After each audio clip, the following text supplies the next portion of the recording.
ഉടമ്പടി ധ്യാനത്തിൻ്റെ ഇന്നത്തെ സാക്ഷ്യ വിചാരം നമ്മളെടുക്കുന്നത് ഏറ്റവും പുതിയൊരു സാക്ഷ്യമാണ്.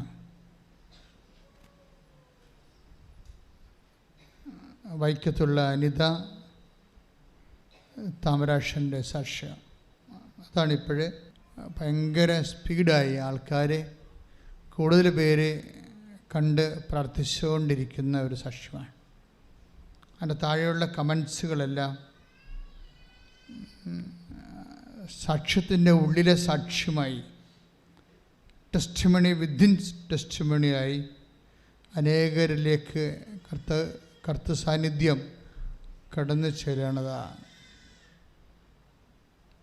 നിങ്ങൾ ആ സാക്ഷ്യം കേൾക്കാത്തവരുണ്ടെങ്കിൽ ഈ ദിവസങ്ങളിൽ അത് കേൾക്കണമെന്ന് പ്രത്യേകം അഭ്യർത്ഥിക്കുക.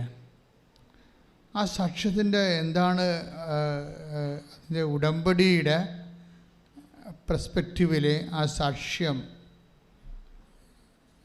ഒരു പുനർവായനയ്ക്ക് വെക്കാൻ കാരണമെന്ന് വെച്ച് കഴിഞ്ഞാൽ, ഇവർ ഗ്രൗണ്ട് സീറോ മൈനസിൽ നിൽക്കുന്ന ഒരാളാണ്. എന്ന് വെച്ച് കഴിഞ്ഞാൽ പ്രളയം വന്ന് അവരുടെ വീടെല്ലാം നഷ്ടപ്പെട്ട്, പ്രളയം വന്ന് വീടെല്ലാം പോയി. പിന്നെ ഇപ്പം താമസിക്കുന്നത് ടർപ്പോള വലിച്ചു കെട്ടിയ ഒറ്റമുറി വീട്ടിൽ അമ്മയും 3 മക്കളും രോഗിയായിരുന്ന ഒരു അപ്പനുമായിട്ട്. രോഗിയല്ല അദ്ദേഹം വാഹനം ഇടിച്ച് അപകടപ്പെട്ട് ബ്രെയിൻ ഡാമേജ് വന്ന ആളാണ്. അപ്പോൾ എനിക്ക് ഒരു വ്യക്തിയുടെ തകർച്ച പനിത ചോദിക്കുന്നത് അത് ഭയങ്കര ഹൃദയസ്പർശിയാണ്. ചില ഭർത്താവിൻ്റെ ഓർമ്മ പോകുമെന്ന് വെച്ച് കഴിഞ്ഞാൽ, ഇപ്പോൾ കുറേ നാളായി ഇങ്ങനെ കിടക്കണത്. ബന്ധുക്കളും സ്വന്തപ്പെട്ടവരൊക്കെ ഉള്ളവരാണ്, അവർ ശരിക്കും സഹായിക്കുന്ന ബന്ധുക്കൾ തന്നെയാണ്. പക്ഷെ നമുക്കറിയാമല്ലോ, നമുക്ക് എന്തെങ്കിലും സംഭവിച്ചാൽ എല്ലാവരും ആദ്യ സമയത്ത് എല്ലാവരും ഉണ്ടാവും.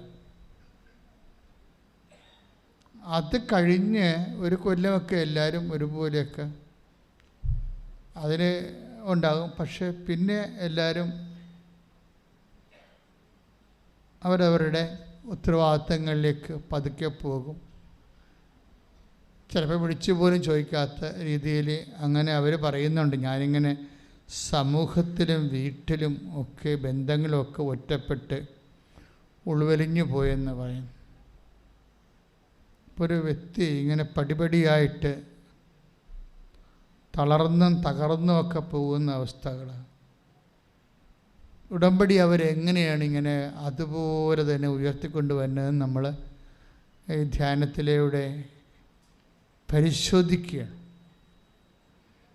ഏറ്റവും അവസാനം സംഭവിച്ചത് ഭർത്താവിൻ്റെ ഓർമ്മ പോകും. ഇപ്പം നമ്മുടെ ജീവിത പങ്കാളി അല്ലെങ്കിൽ മക്കൾ നമ്മൾ ശുശ്രൂഷിക്കുമ്പോൾ അവർക്ക് നമ്മളെ ശുശ്രൂഷിക്കുമ്പോൾ നമ്മളെ ശുശ്രൂഷിക്കാൻ വേണ്ടി അവശേഷിക്കുന്ന ഒരു ഉത്തേജനമെന്ന് പറയണത്, നമ്മളവരെ ശുശ്രൂഷിക്കുന്നുണ്ട് എന്ന് അവർക്ക് തോന്നണതും അവരുടെ മനസ്സിൽ നമ്മളോടുള്ള ഒരു നന്ദിയും സ്നേഹവും ഒക്കെയാണ്. പക്ഷേ അതിനൊക്കെ വേണ്ടത് ഓർമ്മയല്ലേ? ഓർമ്മ അങ്ങ് പോയാലേ ഈ രോഗി ശുശ്രൂഷയുടെ, ഇപ്പം ഞാൻ രോഗിയായിരുന്നു, നിങ്ങളെന്നെ സന്ദർശിച്ചു എന്ന് ഈശോ പറയണില്ലേ? ഇപ്പോൾ ഒരു ഉടമ്പടി നമ്മളത് ചെയ്യുകയും ചെയ്യുന്നുണ്ട്. അതിൽ നിന്ന് നമുക്ക് ഗ്രേസ് നമുക്ക് കിട്ടണത് എന്താണ്? ദൈവകൃപ. അത് ദൈവകൃപ നമുക്ക് ലഭിക്കാൻ വേണ്ടി ഈശോ നൽകിയിട്ടുള്ള ഹോംവർക്കിൽ ഗൃഹപാഠങ്ങളിലെ ഒരു പ്രധാനപ്പെട്ട സംഭവമാണ് രോഗി പരിചരണം. ഇപ്പോൾ ഈ രോഗി പരിചരണത്തിൽ സ്വാഭാവികമായിട്ട് നമുക്ക് രോഗി പരിചരിക്കുന്നവർക്ക് അവർക്കൊരു വർക്ക്,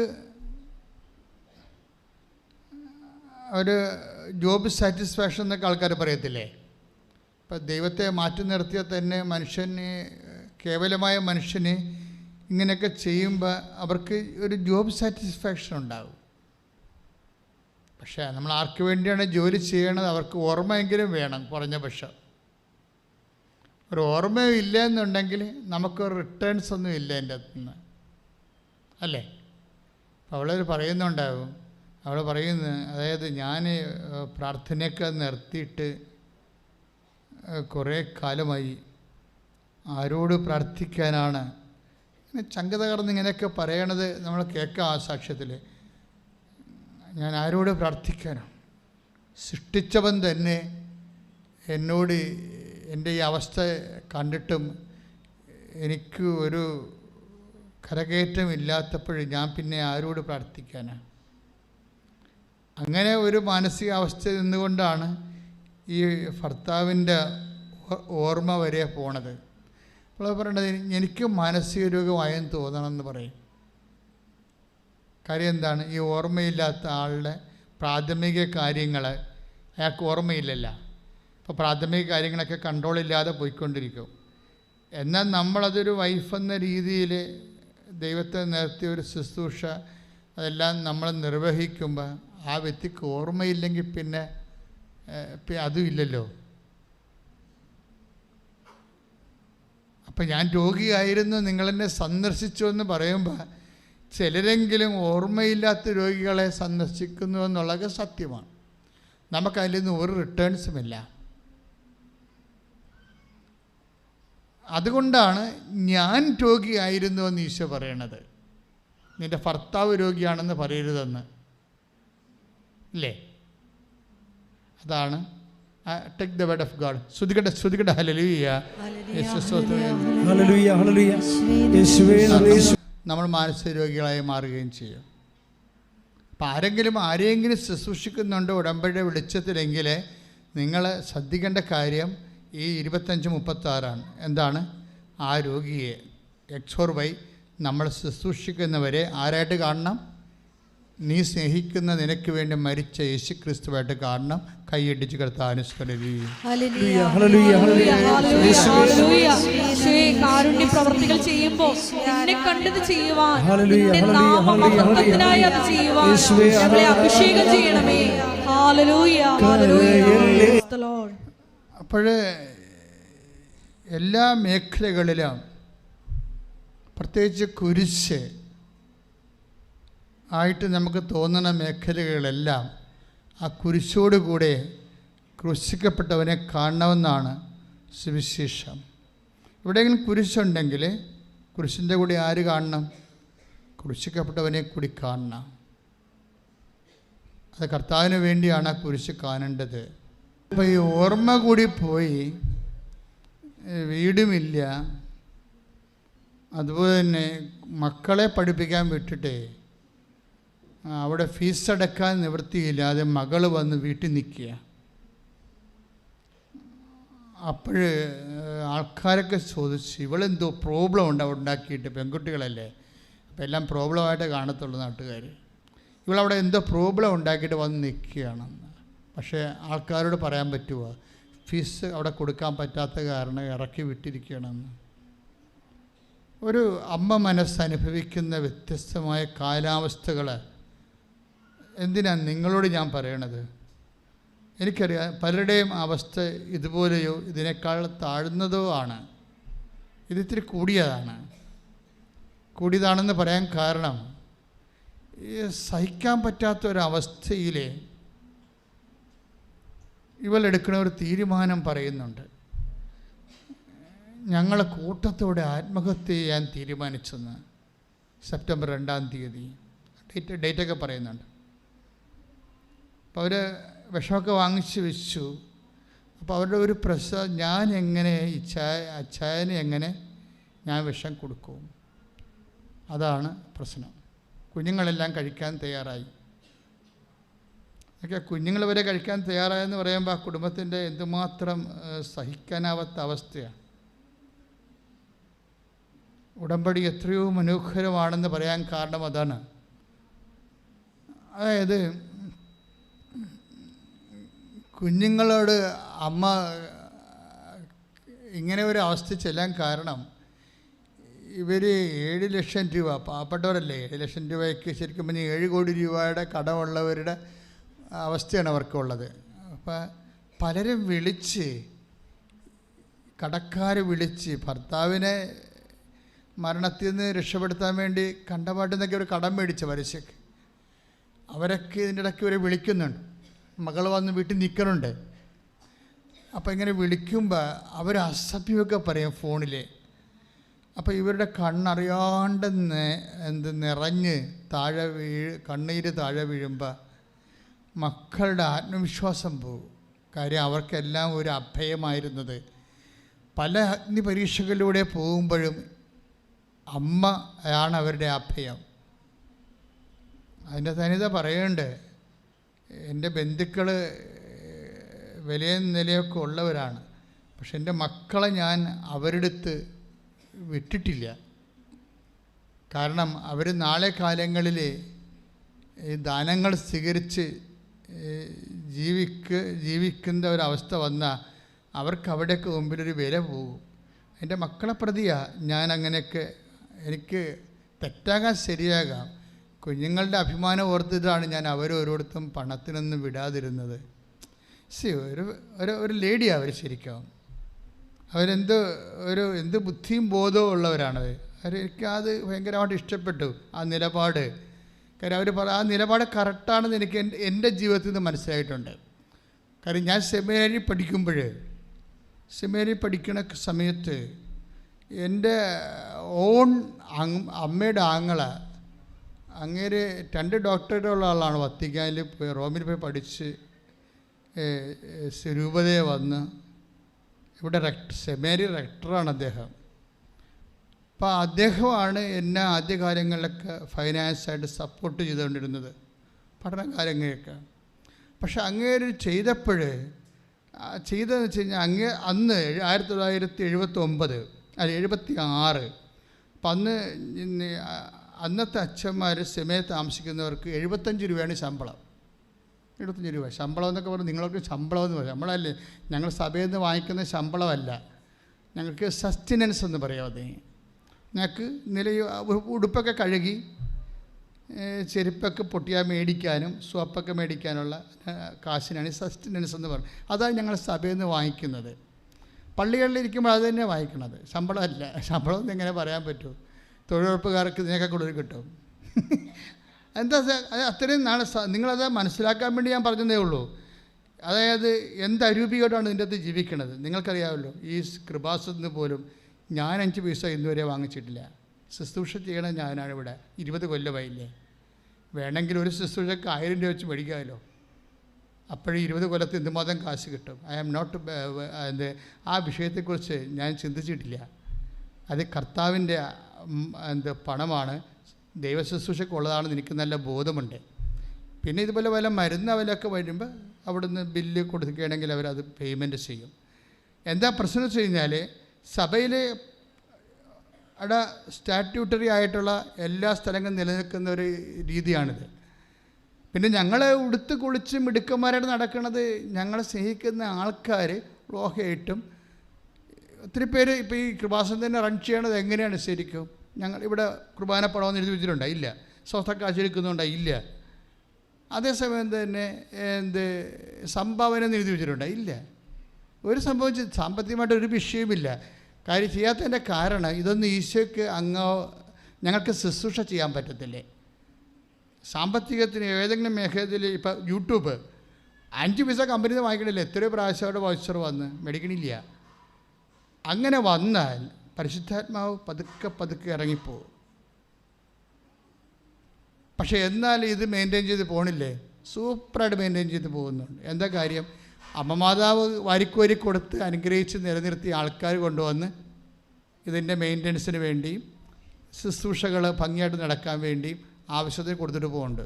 പക്ഷേ ഈ വിഷയം സംസാരിക്കാറ് പോലും ഇല്ല ഇവിടെ. പുറത്തൊക്കെ ആൾക്കാർ ട്രോളൊക്കെ ചെയ്യുന്നുണ്ട്, അവർക്ക് അറിയാൻ പാലാത്തത് കൊണ്ട് നമ്മൾ എന്ത് പറയാനാണ്. പക്ഷേ ഇതാണ് ഇത് സിറ്റുവേഷൻ. പോട്ടെ, എൻ്റെ ഒരു അവസ്ഥ ഞാൻ നിങ്ങളോട് പറഞ്ഞില്ലേ, നിങ്ങൾ ഓരോ ജീവിതത്തിൽ കടന്നു പോകുമ്പോൾ ശ്രദ്ധിക്കണം. അമ്മ അവൾ പറഞ്ഞ കറക്റ്റാണ്. ശരിക്കും അനിത പറഞ്ഞത് കറക്റ്റാണ്. എൻ്റെ അമ്മാവനൊരു ചെറിയ തെറ്റ് ചെയ്ത് കാര്യം, അമ്മാവൻ്റെ ശമ്പളം 75 രൂപയാണ്. അതിൽ 50 രൂപ എനിക്ക് സോപ്പും ബക്കറ്റും ഉടുപ്പും ഒക്കെ വാങ്ങിക്കാൻ വേണ്ടിയുള്ളതാണ്. അപ്പോൾ അമ്മാവൻ പറയും, നീ അത് പോയി പ്രൊക്യൂറിലേക്ക് നിന്ന് മേടിച്ചോളാൻ പറയും. 20 രൂപ അമ്മാവനും കൊടുക്കും, 50 രൂപ. പ്രൊക്യൂട്ടർ എന്ന് പറയുന്നത് ട്രഷററാണ്, സെമിനാരിയിലെ പണം സൂക്ഷിപ്പുകാരൻ, അതൊരു അച്ഛനാണ്. അപ്പം അങ്ങേരോട് വാങ്ങിച്ചോളാൻ പറയും. അപ്പം അങ്ങേരെടുത്ത് ഞാൻ എല്ലാ മാസവും ചെന്നിട്ട് 50 രൂപ മേടിക്കും. എന്നിട്ട് ഞാൻ കോളേജിൽ പോകുന്ന സമയത്ത് എൻ്റെ അത്യാവശ്യ കാര്യങ്ങളൊക്കെ 50 രൂപക്ക് നിൽക്കില്ല. പക്ഷേ അന്ന് 50 രൂപക്ക് വില ഉണ്ട്, 76 അത്യാവശ്യം കാര്യമൊക്കെ നടക്കും. നമുക്ക് വേറെ ആർഭാടമൊന്നും നടക്കത്തില്ല. ഉടുപ്പ് കെട്ടുകളും പണ്ട് ഈ ഉജാലയൊക്കെ വാങ്ങിക്കാനുള്ള കാശ് കിട്ടും, മുക്കാനും തേക്കാനും ഒക്കെയുള്ള പരിപാടി കിട്ടും. പക്ഷേ അത് പിന്നീട് എനിക്കത് വലിയ ഭാരമായി മാറി. എന്താ കാര്യം, ഈ പ്രൊക്യുറേറ്റർ പിന്നീട് രൂപതാ ബിഷപ്പായപ്പോൾ ഞാൻ അച്ഛനായി. അതാണ് പ്രശ്നം. ഈ പ്രൊക്യുറേറ്ററായിരുന്നു ഈ 50 രൂപ തന്നുകൊണ്ടിരുന്ന അച്ഛൻ പിന്നീട് രൂപതയുടെ ബിഷപ്പായി. അപ്പം ഞാൻ ആരായി? ഞാൻ പഠിച്ച് അച്ഛനായി. ഈ മനുഷ്യൻ്റെ മുമ്പിൽ നമ്മൾ 50 രൂപയ്ക്ക് വേണ്ടി എത്രയോ വർഷം കൈനീട്ടിയതാണ്. അത് കാരണം പലപ്പോഴും അണ്ടർ എസ്റ്റിമേറ്റ് ചെയ്യും. അതാണ് വിഷയം. അത് അനിത പറഞ്ഞ കറക്റ്റ്. അനിത പറഞ്ഞപ്പോൾ എനിക്കത് മനസ്സിലായി. നിങ്ങൾക്കത് മനസ്സിലായെന്ന് അറിയത്തില്ല. നിങ്ങളവർക്ക് അത് വലിയ ഭാവമല്ലേ, ഉള്ളവരൊക്കെ അത് മേടിക്കണ്ടേ. പക്ഷേ അനിത പറഞ്ഞത് എന്താ പറഞ്ഞിരിക്കുന്നത്, എൻ്റെ മക്കൾ ആടെ മുമ്പിൽ കൈനീട്ടിയ നാളെ അവരുടെ മുമ്പിൽ അവർ ദാസന്മാരുടെ കാണത്തില്ലേ എന്നാ ചോദിച്ചത്. അതുകൊണ്ടാണ് അത് ആ അമ്മയുടെ അവസ്ഥയിലാണ് ഞാനത് കാണുന്നത്. അപ്പം അതുകൊണ്ടാണ് അവർക്ക് ഒരു വല്ലാത്ത അവസ്ഥയിലൂടെ പോകുമ്പോൾ അവർ പോകത്തില്ലായിരുന്നു. ഈ കടക്കാരെ വിളിച്ച് തോന്നിവാസം പറയണില്ലേ, അപ്പോൾ ഈ മക്കൾക്കെല്ലാം എന്തെല്ലാം അഗ്നി പരീക്ഷകളിലൂടെ പോകുമ്പോഴും ഇവർ ഒറ്റക്ക് നിന്ന് പടപൊരുതി അതിനേക്ക് അതിജീവിച്ച് ഈ കുഞ്ഞുങ്ങളെയും പൊരുന്ന് പരന്ത് വരുമ്പോഴും പാമ്പ് വരുമ്പോഴും ഒക്കെ കൂടെ ചിറകി ചേർത്ത് കൊണ്ടു നടക്കുന്ന അമ്മ ഒരു നിമിഷം ഇങ്ങനെ ഫോൺ എടുക്കുമ്പോൾ കരയണത് കാണാം. അപ്പോൾ 2 മക്കളും വന്ന് കയ്യെ പിടിച്ചിട്ട് പറയും, അമ്മ എന്തെല്ലാം സംഭവിച്ചാലും അമ്മ കരയരുത്. അമ്മ കരഞ്ഞാൽ പിന്നെ ഞങ്ങൾ ചങ്ക് പറഞ്ഞു പോകും, പിന്നെ ഞങ്ങൾക്ക് ഒരു ആരംഭവും ഇല്ലാത്ത രീതിയിലാകും. അപ്പോൾ പറയും, നമുക്ക് ഒരുമിച്ച് മരിക്കാം, ഇങ്ങനെ പോകാൻ എത്ര കാലം പോകാൻ പറ്റും. അതാണ് സംഭവം. അപ്പോൾ അവരങ്ങനെ വിഷമൊക്കെ വാങ്ങിച്ച് വെച്ച് അവർക്ക് അതിൻ്റെ അകത്തൊരു മനസാക്ഷി അവർക്ക് തോന്നണില്ല. കാരണം അവസ്ഥ അങ്ങനെയായിപ്പോയി. അപ്പോൾ ഈ സെപ്റ്റംബർ 2-ാം തീയതി അപ്പോൾ എന്നിട്ട് ഈ അമ്മ അനിത മക്കളോട് പറയും, അച്ഛനി എങ്ങനെ കൊടുക്കൂടാ ഞാൻ വിഷമെന്ന് ചോദിക്കും മൂത്ത മകനോട്. അപ്പോൾ അവൻ പറയും, ഞാൻ കൊടുക്കാം അച്ചായനെന്ന് പറയും. അച്ചായൻ കിടപ്പാണല്ലേ, അച്ചായൻ നമ്മളില്ലാതെ അച്ചായൻ ഇങ്ങനെ കിടന്നിട്ട് കാര്യമില്ലല്ലോ, ഞാൻ കൊടുക്കാമെന്ന് പറയും. അപ്പോൾ ഇവരെങ്ങനെ തീരുമാനിച്ച് പക്ഷേ 2-ാം തീയതി ഈ വൈകുന്നേരമായപ്പോൾ അവിടെ മൊബൈലിലേക്ക് ഒരു ലിങ്ക് വരും. എന്താ വരുന്നത്? കൃപാസനത്തിൻ്റെ ഒരു സാക്ഷ്യത്തെ ലിങ്കാണ് വരുന്നത്. നിങ്ങൾ ഓർക്കണം, നിങ്ങൾ സുവിശേഷ വേല ചെയ്യുമ്പോൾ എത്ര ആത്മാക്കൾ രക്ഷപ്പെടുന്നുണ്ടോ. ഞാൻ നിങ്ങളോട് ഷെയർ ചെയ്യാൻ പറയുമ്പോൾ നിങ്ങൾ ഓർക്കും എന്തിനാണ് ഷെയർ ചെയ്യണമെന്ന്. പക്ഷേ ദൈവം നിങ്ങളിലൂടെ പ്രവർത്തിക്കണമെങ്കിൽ നിങ്ങളത് ഷെയർ ചെയ്യുമ്പോഴല്ലേ അറിയത്തുള്ളൂ, അല്ലേ? അപ്പോൾ ഇവർ ഈ ഷെയർ ചെയ്യുമ്പോൾ ഈ ലിങ്ക് എടുത്ത് നോക്കി. അപ്പോൾ മൂത്ത മകനോടനെ ഈ മൂത്ത മകൻ ഞാൻ അപ്പന് വിഷം കൊടുക്കാമെന്ന് പറഞ്ഞവൻ പറയും, അമ്മേ നമുക്കൊന്ന് കൃപാസനത്തിൽ പോയാലാ, ചിലപ്പോൾ ഇതായിരിക്കും അവസാനത്തെ പിടിവള്ളി എന്ന് പറയും. ചിലപ്പോൾ ഇതായിരിക്കും അവസാനത്തെ പിടിവള്ളി, നമ്മുടെ അവസാനത്തെ ഒരു അഭയം. എനിക്കത് കേട്ടപ്പോൾ ഭയങ്കര സന്തോഷം തോന്നി. കാര്യം ഒരു മനുഷ്യൻ്റെ അവസാനത്തെ അഭയകേന്ദ്രമാണ് കൃപാസനമെന്ന് ഒരു മനുഷ്യർ അനുഭവത്തിൽ നിന്ന് അവർ പറയണ കേൾക്കുമ്പോൾ എന്തൊരു അർത്ഥവത്താണ് നമ്മുടെ ശുശ്രൂഷ നമുക്ക് തോന്നും. ഒന്ന് സ്തുതിക്കട്ടെ മക്കളെ, എല്ലാവരും ഓർത്ത്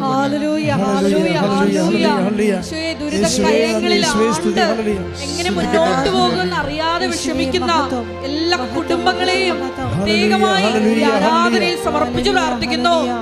ദിവ്യകാരുണ്യത്തിന് നാഥ, ദിവ്യകാരുണ്യനാഥ, ആ മക്കളെ സന്ധിക്കണമേ എന്ന് പ്രാർത്ഥിക്കുന്നു. ഹല്ലേലൂയ. കടലിൽ കല്ലിടണ പോലെയുള്ള അവസ്ഥയാണ്. അതാണ് അവസ്ഥ. അപ്പോൾ അനിയത്തി, അപ്പോൾ എല്ലാ ബന്ധുക്കളും അവർ നന്നായിട്ടാണ് സംസാരിക്കണം. പക്ഷേ കടലിൽ കൊണ്ട് കല്ലിടാണ പോലെയാണ് സഹായങ്ങളൊക്കെ, ഒന്നും കാണുകയില്ല. അപ്പോൾ അനിയത്തി വരും. അനിയത്തിയോട് വരുമ്പോൾ അനിയത്തി പറയും, ഞങ്ങൾ കൃപാസനത്തിൽ പോകണു, ചെടുത്തി വരുന്നുണ്ടെന്ന് പിറ്റേ ദിവസം ഒന്ന് ചോദിക്കും. അപ്പോൾ ഇവൾ പറയാം, അനിയത്തിയല്ലേ, സ്വന്തമായിട്ട് സംസാരിക്കുക. ഞാൻ പറയും, എടി എൻ്റെ കാശില്ല. അപ്പോൾ പറയും, ഞാൻ എടുത്തോളാം ചേച്ചിയുടെ കാശെന്ന് പറയും. അപ്പം അവർക്ക് വണ്ടിക്കൂലി കൊടുത്തുകൊണ്ട് അനിയത്തി ചേടത്തിനെ കൊണ്ടുവരും. അങ്ങനെ ഇവിടെ വന്ന് ഇവർ കണ്ടെല്ലാം കേട്ട് മനസ്സിലാക്കി അവർ ഉടമ്പടി ചെയ്യും. ഉടമ്പടി ചെയ്യുമ്പോൾ പിന്നത്തെ കാര്യം നിങ്ങൾ കേൾക്കേണ്ടതാണ്. ശരിക്കും ഇവരുടെ അവസ്ഥ ഞാൻ കാണുന്നില്ലേ. ഇനി ദൈവം ഒരു വ്യക്തി ഇങ്ങനെ 0 നിന്ന് എങ്ങനെയാണ് പരിശുദ്ധ അമ്മ അവരെ ഉയർത്തിക്കൊണ്ട് വരണമെന്നറിയാം. അപ്പം നിങ്ങൾ ഉടമ്പടി ചെയ്യുമ്പോൾ എന്താ സംഭവിക്കണത്? നിങ്ങൾ ദൈവത്തിൻ്റെ അസൽ ബന്ധുക്കളായി മാറുകയാണ്. അല്ലേ? വാഗ്ദാനപ്രകാരമുള്ള ബന്ധുക്കൾ. നമുക്ക് 2 തരത്തിലാണ് ദൈവത്തിൻ്റെ മക്കളാകണത്. ദൈവത്തിന് ബൈബിൾ അനുസരിച്ച് 2 തരത്തിലാണ് മക്കളാകണത്. ഒന്ന് വംശപ്രകാരം. ഇപ്പം നമ്മുടെ കുടുംബങ്ങളൊക്കെ നടക്കുന്ന വംശപ്രകാരമല്ലേ നമ്മൾ മക്കളാകണത്. പിന്നെ എന്താണ്? വാഗ്ദാനപ്രകാരം. ഉടമ്പടി എടുക്കുമ്പോൾ എന്താ സംഭവിക്കുന്നത്? ഉടമ്പടി എടുക്കുമ്പോൾ നീ ആദ്യമായിട്ടും, നീ ചിലപ്പോൾ ഒരു നോൺ ക്രിസ്ത്യൻ ആയിരിക്കും, അല്ല നോൺ ക്രിസ്ത്യൻ അല്ല, നോൺ ബാപ്റ്റിസ്റ്റ് ആയിട്ടുള്ള ആളാണ്. പക്ഷെ നീ ഉടമ്പടി എടുക്കുമ്പോൾ നീ എന്താ സംഭവിക്കുന്നത്? ബാപ്റ്റിസ്റ്റ് ആയിട്ടുള്ള ആളെപ്പോലെ തന്നെ നിനക്ക് ദൈവത്തിൻ്റെ മകനും മകളുമായി മാറുകയാണ്. അതെന്ത് വകുപ്പിലാണ് അങ്ങനെ വേണ്ടത്? വംശപ്രകാരമല്ല. പിന്നെ എന്താണ്? വാഗ്ദാനപ്രകാരം. ബൈബിൾ നമ്മുടെ മുമ്പിൽ വെക്കുന്ന ഒരു വലിയൊരു സ്വർഗീയമായ സാധ്യതയാണ്. എനിക്ക് തോന്നുന്നത് റോമ 9:8. ശ്രുതികട്ടെ ഹല്ലേലൂയ. വംശമുറയ്ക്കുള്ള മക്കളല്ല ദൈവത്തിന്റെ മക്കൾ, പ്രത്യുത ശ്രുതികട്ടെ ഹല്ലേലൂയ. ഹല്ലേലൂയ. മഹത്വം മഹത്വം. ആരാധന ആരാധന. ഹല്ലേലൂയ. ഹല്ലേലൂയ. ഹല്ലേലൂയ. ഹല്ലേലൂയ. മഹത്വം മഹത്വം. റോമാലേഖനം 9:8 വായിച്ചേ. വംശമുറയ്ക്കുള്ള മക്കളല്ല. ഒന്ന് പറഞ്ഞേ. വംശമുറക്കുള്ള മക്കളല്ല. വംശമുറയ്ക്കുള്ള മക്കളല്ല ദൈവത്തിന്റെ മക്കൾ. ദൈവത്തിന്റെ മക്കൾ. പ്രത്യുത വാഗ്ദാനപ്രകാരം ജനിച്ചവരാണ്. വാഗ്ദാനപ്രകാരം ജനിച്ചവരാണ് യഥാർത്ഥ മക്കളായി കണക്കാക്കപ്പെടുന്നത്. ആ ബൈബിളിന്റെ അപ്രോച്ച് അതാണ്. വംശമുറക്കുള്ള മക്കളെ അല്ല ബൈബിള് യഥാർത്ഥ മക്കളെ കാണുന്നത്. പിന്നെ ആരാണ് കാണുന്നത്? ദൈവത്തിൻ്റെ മക്കളെ. വംശമുറക്കുള്ള മക്കൾ മനുഷ്യന്മാരുടെ മക്കളല്ലേ. പക്ഷെ ദൈവത്തിൻ്റെ മക്കളെ കാണുന്നത് എങ്ങനെയാണ്? വംശമുറക്കുള്ളതല്ല. റോമ 9:8 എന്താ പറയണത്? വാഗ്ദാനപ്രകാരമുള്ള, പറഞ്ഞേ, വാഗ്ദാനപ്രകാരമുള്ള മക്കളാണ് യഥാർത്ഥ ദൈവത്തിന്റെ മക്കള്. അപ്പൊ അനിത ഉടമ്പടി ചെയ്തപ്പോൾ ഉടനെ അനിതയും മക്കളും ദൈവത്തിന്റെ മക്കളായി മാറുകയാണ്. അതാണ് വിഷയം. അത് നിങ്ങൾ അറിയണം. ഇതിൻ്റെ അകത്ത് എന്തുകൊണ്ടാണ് ഇങ്ങനെ വരണമെന്ന്. അപ്പം മക്കളാണെങ്കിൽ പിന്നെ എന്താ സംഭവിക്കണത്? ഉടനെ അവകാശികളാകും. Take the word of God. ശ്രുതികട്ടെ ഹല്ലേലൂയ. ഗലാത്യ 4:28.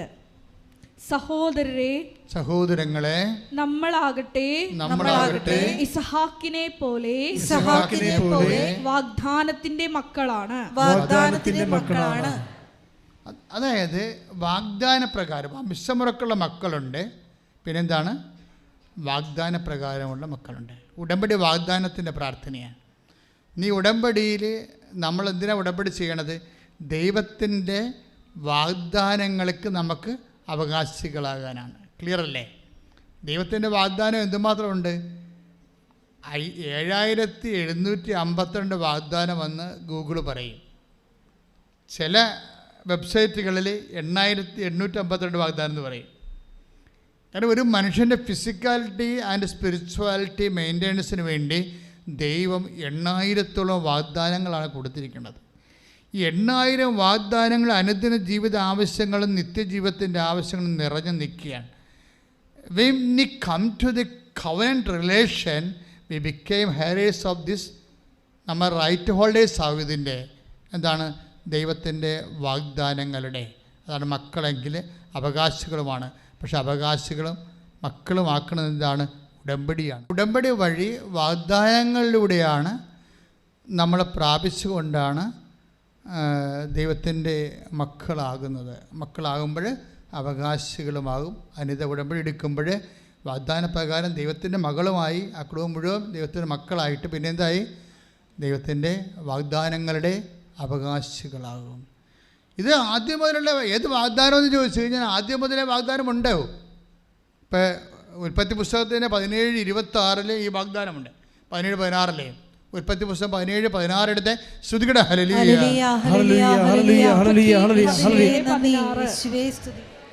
ശ്രുതിക്കട്ടെ.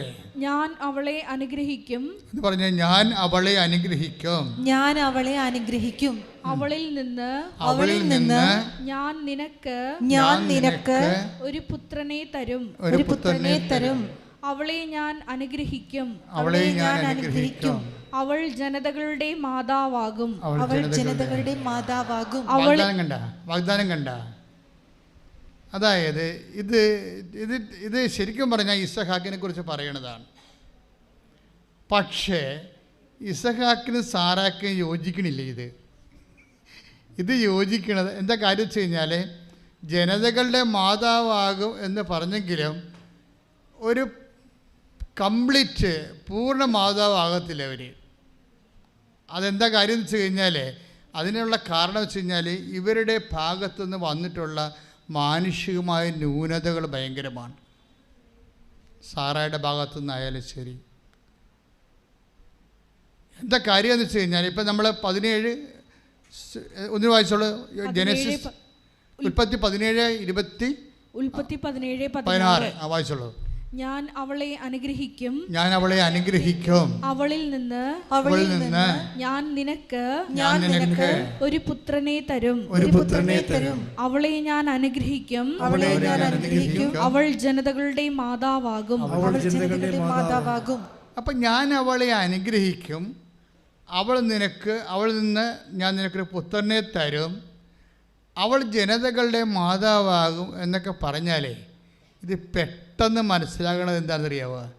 ഇത് അമ്മയുമായി ചേർത്ത് വെച്ചാലേ പെട്ടെന്ന് മനസ്സിലാകത്തുള്ളത്. മറിയത്തിലൂടെ ദൈവം കൊടുത്തൊരു വാഗ്ദാനമാണിത്.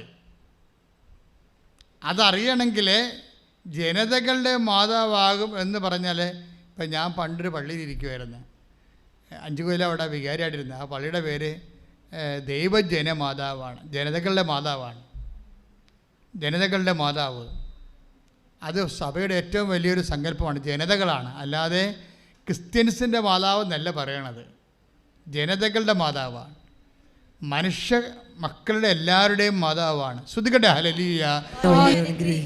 അവളിൽ നിന്ന് ഞാൻ നിനക്ക് ഒരു പുത്രനെ തരും. ഇത് യേശുവാണെന്ന് നമ്മുടെ മനസ്സിൽ നമ്മൾ അംഗീകരിച്ചു കഴിഞ്ഞാൽ പിന്നെ കാര്യം കുറച്ച് എളുപ്പമാകും. എന്താ കാര്യം? ഈ വാഗ്ദാനങ്ങളെല്ലാം നമ്മൾ ജനതകളെ പ്രാപിക്കുന്നത് ഇസഹാക്കിലൂടെ അല്ല, യേശുവിലൂടെയാണ്. അതുകൊണ്ടാണ് കൊറിന്ത്യൻസ് പറയുവേ, അതായത് സകല വാഗ്ദാനങ്ങളും ക്രിസ്തുവിൽ അതെ എന്നാണ്. ശ്രുതികടെ take the word of God. ശ്രുതികടെ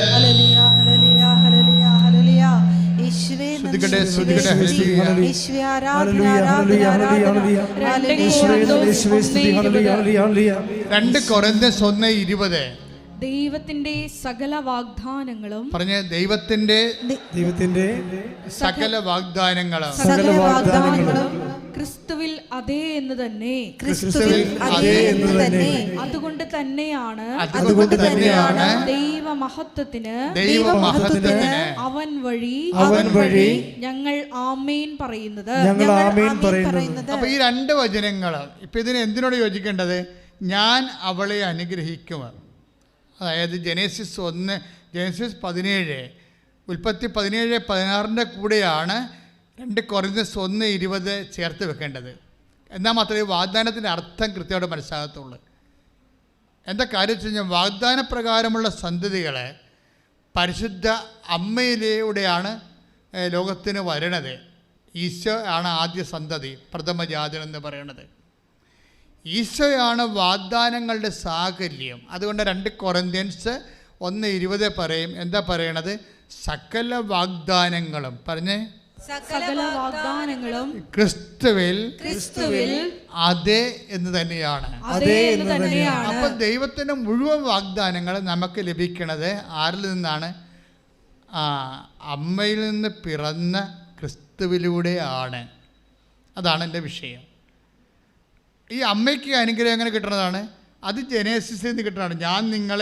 ഞാൻ അവളെ അതായത് ഉൽപ്പത്തി 17:16 നിന്ന്, അതായത് ഞാൻ അവളെ അനുഗ്രഹിക്കും. പറഞ്ഞേ, ഞാൻ അവളെ അനുഗ്രഹിക്കും. അവളിൽ നിന്ന് ഞാൻ നിനക്ക് ഒരു പുത്രനെ തരും. ഒരു പുത്രനെ തരും. അവൾ ജനതകളുടെ മാതാവായിരിക്കും. ഇതൊരു പാരലൽ ടെസ്റ്റാണെന്നാണ് ഞാൻ പറയണത്. കത്തോലിക്ക പ്രബോധനം അല്ല, പക്ഷേ ഇതൊരു പാരലൽ ടെസ്റ്റാണ്. ബൈബിളിൽ എപ്പോഴും ഉണ്ടാകുന്ന വിഷയം ഷാഡോ വേഴ്സ് ഉണ്ടാവും, പാരലൽ ടെസ്റ്റ് ഉണ്ടാവും. പുതിയ നിയമത്തിലെ അഭിഷേക യാഥാർത്ഥ്യങ്ങളും രക്ഷാകര സംഭവങ്ങൾക്കെല്ലാം പാരലൽസ് ഉണ്ടാവും. സമാന്തര സുവിശേഷങ്ങൾ എന്ന് നമ്മൾ പറയുന്ന പോലെ സമാന്തര വചനങ്ങൾ. മാതാവിൻ്റെ മാതൃത്വത്തെ ലോക ജനതയുടെ പൊതുമാതാവായി പരിശുദ്ധ അമ്മയെ സുവിശേഷം ദൈവവചനം പ്രതിഷ്ഠിക്കുന്നതിൻ്റെ ഒരു സമാന്തര ടെസ്റ്റാണിത്. ആ രീതി വായിക്കുമ്പോഴാണ് ഈ 2 കൊറിന്ത്യൻസ് 1:20 എന്താണ്? സകല വാഗ്ദാനങ്ങളും പറഞ്ഞേ, സകല വാഗ്ദാനങ്ങളും ക്രിസ്തുവിൽ അതേ എന്നാണ്. അപ്പൊ എന്ത് ഉടമ്പടിയിലേക്ക് നമ്മൾ വരുമ്പോൾ നമ്മൾ എന്താ ചെയ്യണത്? വംശമുറക്കുള്ള ഇപ്പം 8:9 റോമ 8:9 എന്താ പറയണത്?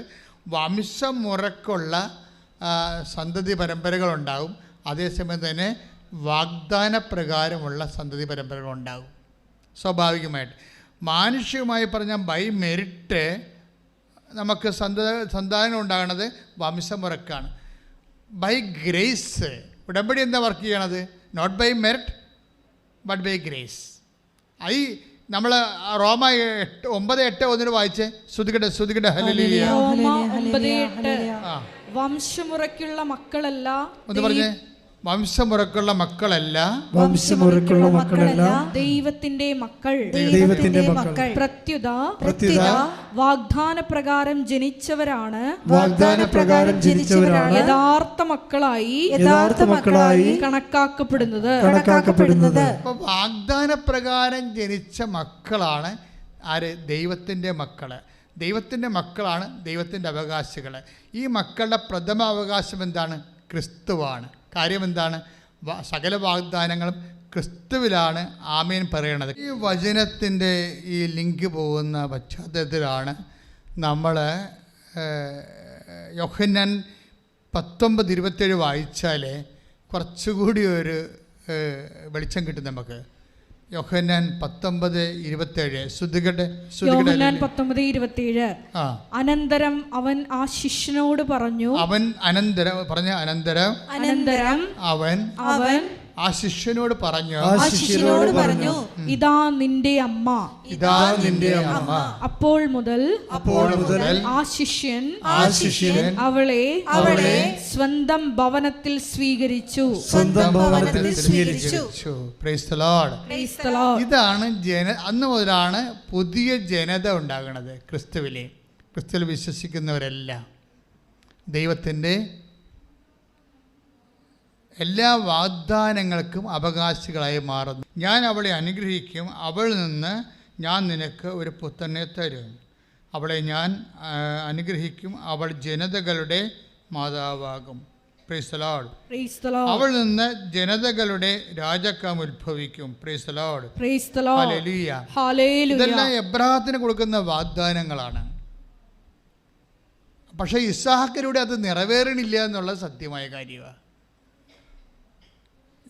അതുകൊണ്ടാണ് 2 കൊറിന്ത്യൻസ് 1:20 പറയണത് സകല വാഗ്ദാനങ്ങളും നിറവേറണത് ക്രിസ്തുവിലൂടെയാണ്. അതുകൊണ്ടാണ് ക്രിസ്തുവിൻ്റെ അമ്മയാണ് ഇവിടെ അവളെന്ന് പറയുന്നതെന്ന് പാരലൽ ടെസ്റ്റായിട്ട് ഞാൻ പറയാൻ കാരണം. ശ്രദ്ധിക്കട്ടെ. ഹല്ലേലൂയ. യേശുവേ നന്ദി. Hallelujah hallelujah hallelujah hallelujah hallelujah hallelujah യേശുവേ സ്തുതി. ഹല്ലേലൂയ ഹല്ലേലൂയ ഹല്ലേലൂയ മഹത്വം മഹത്വം ആരാധന ആരാധന. പരിശുദ്ധ പരമദിവ്യകാരുണ്യത്തിന് എന്നേരവും ആരാധനയും സ്തുതിയും പുകഴ്ചയും ഉണ്ടായിരിക്കട്ടെ. പരിശുദ്ധ പരമദിവ്യകാരുണ്യത്തിന് എന്നേരവും ആരാധനയും സ്തുതിയും പുകഴ്ചയും ഉണ്ടായിരിക്കട്ടെ. പരിശുദ്ധ പരമദിവ്യകാരുണ്യത്തിന് എന്നേരവും ആരാധനയും സ്തുതിയും പുകഴ്ചയും ഉണ്ടായിരിക്കട്ടെ. അതായത് എബ്രാഹത്തിന് കൊടുക്കുന്ന വാഗ്ദാനങ്ങൾക്ക്, അതായത് എന്താ പ്രശ്നം വെച്ച് കഴിഞ്ഞാൽ, നമ്മൾ വാഗ്ദാനം കൊടുക്കുമ്പോൾ തന്നെ ചിലപ്പോൾ വാഗ്ദാനത്തിന് ഒരു എന്താണ്, ഒരു ഷാർപ്പ് ഷൂട്ട് ചെയ്യുന്ന പോലെ അംബിഗസ് ആയിട്ടിരിക്കും ചില സമയത്ത്. എനിക്കങ്ങനെ തോന്നിയിട്ടുണ്ട്. അതായത് വാഗ്ദാനം പൂർണ്ണമല്ലാതിരുന്നു എന്നുള്ളത്. ഒരു മറിയമാണ് എല്ലാത്തിനെയും പൂർണ്ണമാക്കണത്. എന്താ അങ്ങനെ പറയാൻ കാരണം? ഇപ്പം തന്നെ അനിതയുടെ കാര്യം എടുക്കാം. അനിത ഉടമ്പടി ചെയ്യുമ്പോൾ അനിതയ്ക്ക് എന്താ സംഭവിക്കണത്? പെട്ടെന്നാണ് ടൈം. ഇപ്പോൾ ഇത്രയും നാളിൻ്റെ അനിതയുടെ അവസ്ഥ നിങ്ങൾ കണ്ടില്ലേ.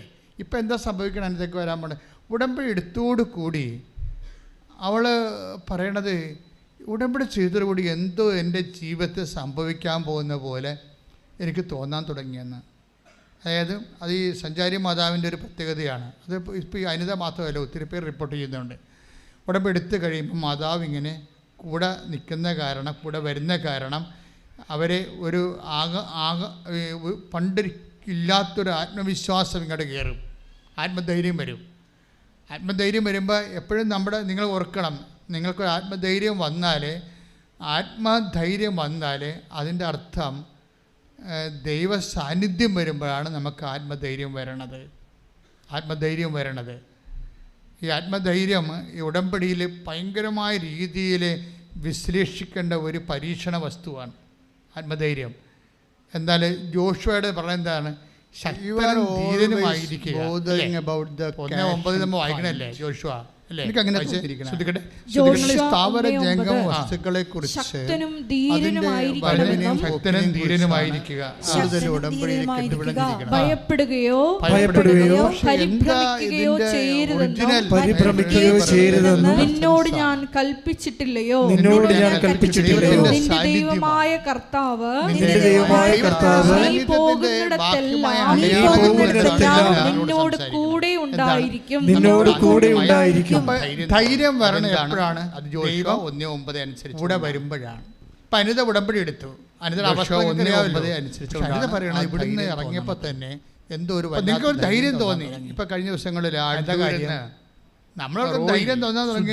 ബിബ്ലിക്കലായിട്ട് പറഞ്ഞാൽ നമ്മുടെ യൂട്യൂബിൽ ദൈവത്തിൻ്റെ നീ പോകുന്നിടത്തെല്ലാം നിന്നോട് കൂടെ പ്രോമിസ്, അതൊരു വാഗ്ദാനമാണ്. അവരുടെ വിഷയം നോക്കണം. അവർ 6 കൊല്ലം മക്കളെങ്കിലും അവകാശികളാണെന്ന് പറഞ്ഞു കഴിഞ്ഞാൽ 6 കൊല്ലമായിട്ട് വാഗ്ദാനത്തിന്റെ അവകാശികളാണ്. അതൊരു വാഗ്ദാനം എന്താണ്? നീ എവിടെ പോയാലും 5 കൊല്ലമായിട്ട് വരും. നെറ്റ് ഇഫക്റ്റ് എന്താണ്? 5ാമത്തെ കൊല്ലം നിങ്ങൾ ശക്തി ധൈര്യവും കൈയിട്ടിച്ച്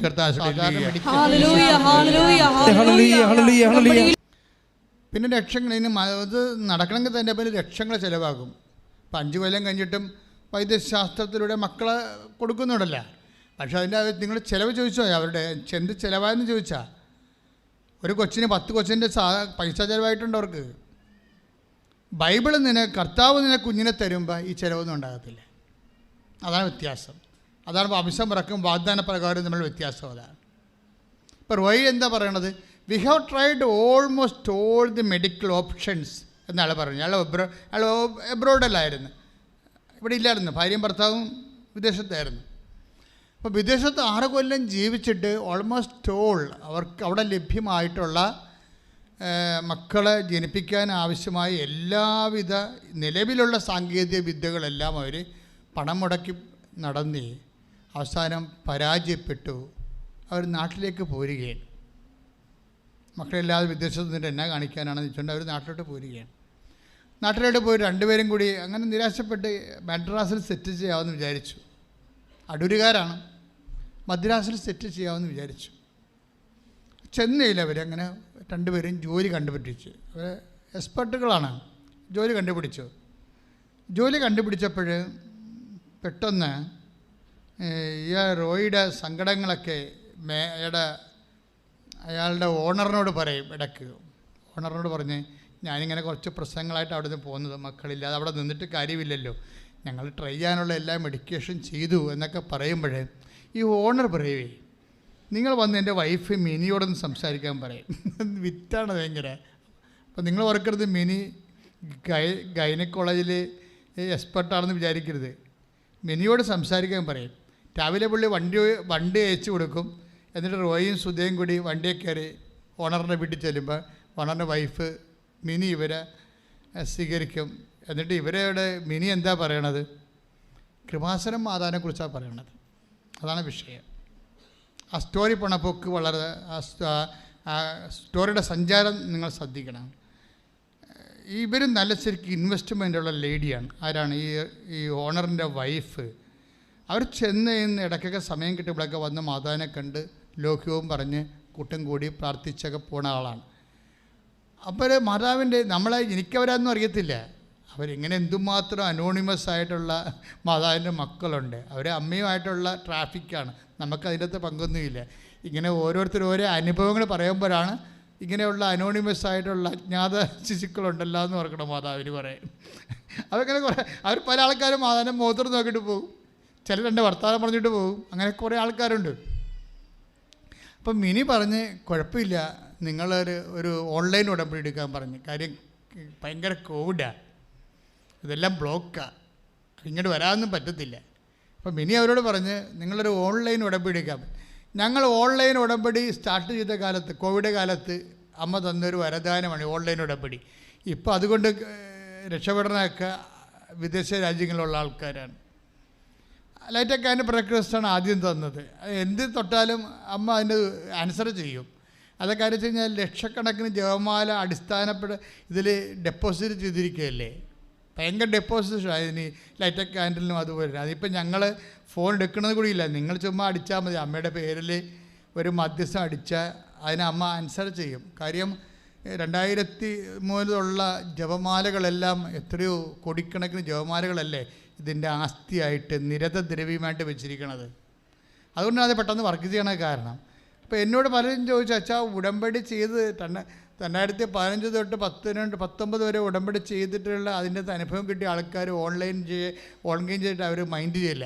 പലരും താഴെ കമൻറ്റ് ചെയ്ത്, ഓൺലൈൻ ഉടമ്പടി ഞങ്ങൾ ലോഞ്ച് ചെയ്തപ്പോൾ താഴെ കമൻറ്റ് ചെയ്ത്, ഇത് നമ്മുടെ യഥാർത്ഥ ഉടമ്പടിയാണോ, ഇത് യഥാർത്ഥ ഉടമ്പടി ഫലം ചെയ്യുമോ, ഇതെങ്ങനെ ഇത് വർക്ക് ചെയ്യണത് എന്നൊക്കെ ചോദിച്ചുകൊണ്ട് അവരോട് സംശയങ്ങൾ പറഞ്ഞു.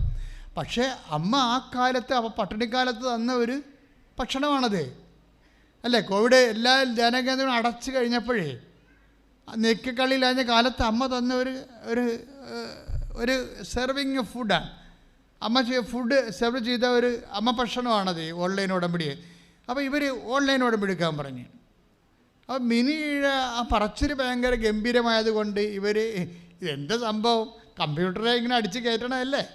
അപ്പോൾ കമ്പ്യൂട്ടറെ അടിച്ച് കയറ്റുമ്പോൾ ഭാര്യ പ്രഗ്നൻ്റ് ആകുക. യുക്തിവാദിക്ക് വേണ്ടി അങ്ങനെ ചിന്തിക്കാം. അങ്ങനെ ചിന്തിച്ചാൽ അവർ തെറ്റ് പറയാൻ പറ്റത്തില്ല. കമ്പ്യൂട്ടറെ പേരടിച്ച് കയറ്റിയാൽ ഉടനെ ഭാര്യ പ്രഗ്നൻ്റ് ആകുക. സയൻറ്റിഫിക്കായിട്ട് ചെയ്യാനുള്ള കാര്യങ്ങളെല്ലാം ഞങ്ങൾ 6 കൊല്ലം കാശ് മുടക്കി ചെയ്തിട്ടുണ്ട്. ഇനിയിപ്പോൾ അവസാനമായിട്ട് കമ്പ്യൂട്ടറെ അടിച്ച് കയറ്റിയെന്ന് പറഞ്ഞ് ഭാര്യ പ്രഗ്നൻ്റ് ആകുക എന്ന് വേണമെങ്കിൽ യുക്തിവാദിക്ക് ചോദിക്കാം. ഇത് യുക്തിയുടെ മേഖലയല്ല, ഇത് വിശ്വാസത്തിൻ്റെ ഒരു മേഖലയാണ്. അത് യുക്തിവാദിക്ക് ഒരിക്കലും 2 ജന്മം കഴിഞ്ഞാലും മനസ്സിലാകത്തില്ല. പക്ഷേ അവൾ 2 ആഴ്ചക്കുള്ളിൽ പ്രഗ്നൻ്റായി. Praise the Lord. അതാണ് സുധ ഉടനെ പ്രഗ്നൻ്റായി. അപ്പോഴ് അവർക്ക് എങ്ങനെയെങ്കിലും കയറ് പൊട്ടിച്ച് എന്ത് ലോക്ക്ഡൗൺ ആണെങ്കിലും ഇവിടെ വരണമെന്ന് തോന്നി.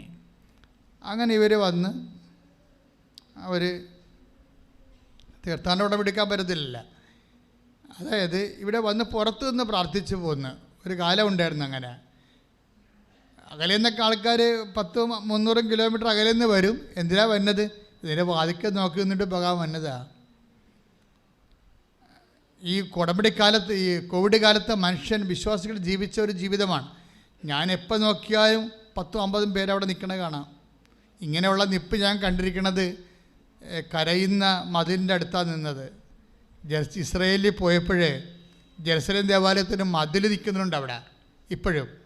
അവിടെ യഹൂദന്മാരെല്ലാം വെയിലത്ത് കൊച്ചും കുഞ്ഞും 2 വയസ്സ് തൊട്ട് 10-80 വയസ്സ് വരെയുള്ള ആൾക്കാർ കുടുംബസമേതം ഈ മതിലേൽ ഇങ്ങനെ നോക്കി നിന്നുകൊണ്ട് ആടി സങ്കീർത്തനം പ്രാർത്ഥിക്കുന്നത് ഞാൻ കണ്ടിട്ടുണ്ട്. അതുപോലെയാണ് ഈ കോവിഡ് കാലത്ത് ആൾക്കാർ ഇവിടെ നിന്ന് മണിക്കൂറോളം നിന്ന് പ്രാർത്ഥിച്ചത്. അവസാനം പോലീസ് വരുന്ന അവരെ തല്ലി ഓടിച്ച്, അങ്ങനെയൊക്കെ ചരിത്രം ഉണ്ടായിട്ടുണ്ട്. ഞാൻ അമ്മയോട് പറഞ്ഞു, അമ്മയെ പോലീസ് വന്ന് അമ്മയുടെ മക്കളെ തല്ലിയിട്ടുണ്ടെന്ന് പറഞ്ഞു. അത്ര ഞാൻ പറഞ്ഞത്, ഞാൻ പോലീസിനെ വിളിച്ച് ചോദിക്കാനൊന്നും പോയില്ല. പക്ഷേ ആ തല്ലിയ പോലീസ് CA തന്നെ 1 മാസം കഴിഞ്ഞപ്പോൾ ഇവിടെ വന്ന് നമ്മളുമായിട്ട് വലിയ ലോക്യവും അടുപ്പമായി പലതരത്തിലുള്ള സഹായങ്ങൾ ചെയ്യാൻ തുടങ്ങി. പിന്നീട് ഞങ്ങൾ, അതാണ് എൻ്റെ അത്. അപ്പം നിങ്ങളെപ്പോഴും ഈ വിഷയങ്ങളെ കൈകാര്യം ചെയ്യുമ്പോൾ മസിൽ ഉപയോഗിക്കാതിരിക്കാൻ money power, muscle power, Marian power. അപ്പം ഞങ്ങൾ മരിയൻ പവറാണ് ഉപയോഗിക്കണത്. ഇപ്പം എന്തെല്ലാം ട്രോളൊക്കെ ഉണ്ട്, ഞങ്ങൾ വല്ല തിരിച്ച് ട്രോൾ ചെയ്യുക, അല്ലെങ്കിൽ നീതീകരിക്കാൻ വരുക, ഒരു പരിപാടിയില്ല. ഇത് ഇപ്പം ചില ട്രോളിൻ്റെ താഴെയൊക്കെ ആൾക്കാർ കമൻറ്റ് ചെയ്യണം, എന്താണ്, പട്ടി കുരച്ചുകൊണ്ടിരിക്കും രഥം മുന്നോട്ട് പോയിക്കൊണ്ടിരിക്കുമെന്ന്. അതാണ്, പട്ടി കുരച്ചുകൊണ്ടിരിക്കും രഥം. അത് കൃപാസനം അനുഭവിച്ചിട്ടുള്ളവരാണ് തന്നെത്താൻ പറയണതാണ്, തന്നെത്താൻ അടിച്ചു കയറ്റണതാണ് അതിൻ്റെ അകത്ത്. പട്ടി കുരച്ചുകൊണ്ടിരിക്കും രഥം മുന്നോട്ട് പോയിക്കൊണ്ടിരിക്കും. അത് കറക്റ്റാണ്. എനിക്ക് കേട്ടപ്പോൾ ചിരി വന്നു പോയി. കാര്യം വെച്ചാൽ നമ്മൾ തിരിച്ച് ട്രോളാനൊന്നും പോകത്തില്ല. ഇത് അമ്മയുടെ ഒരു മിഷനാണ്. ഇത് വിജയത്തിലെത്തിക്കുന്നവരെ, നീതിയെ വിജയത്തിലെത്തിക്കുന്നവരെ ചതഞ്ഞ ഞാങ്കണ ഒടിക്കത്തില്ല, പുകഞ്ഞ തിരി കെടുത്ത്. ഇത് മുന്നോട്ട് തന്നെ അങ്ങോട്ട് പോയിക്കൊണ്ടിരിക്കുമോ. അതെന്താ സംഭവിച്ചു കഴിഞ്ഞാൽ, ഈ ജനങ്ങളുടെയൊക്കെ ഒരു വൈബ് നോക്കിയേ.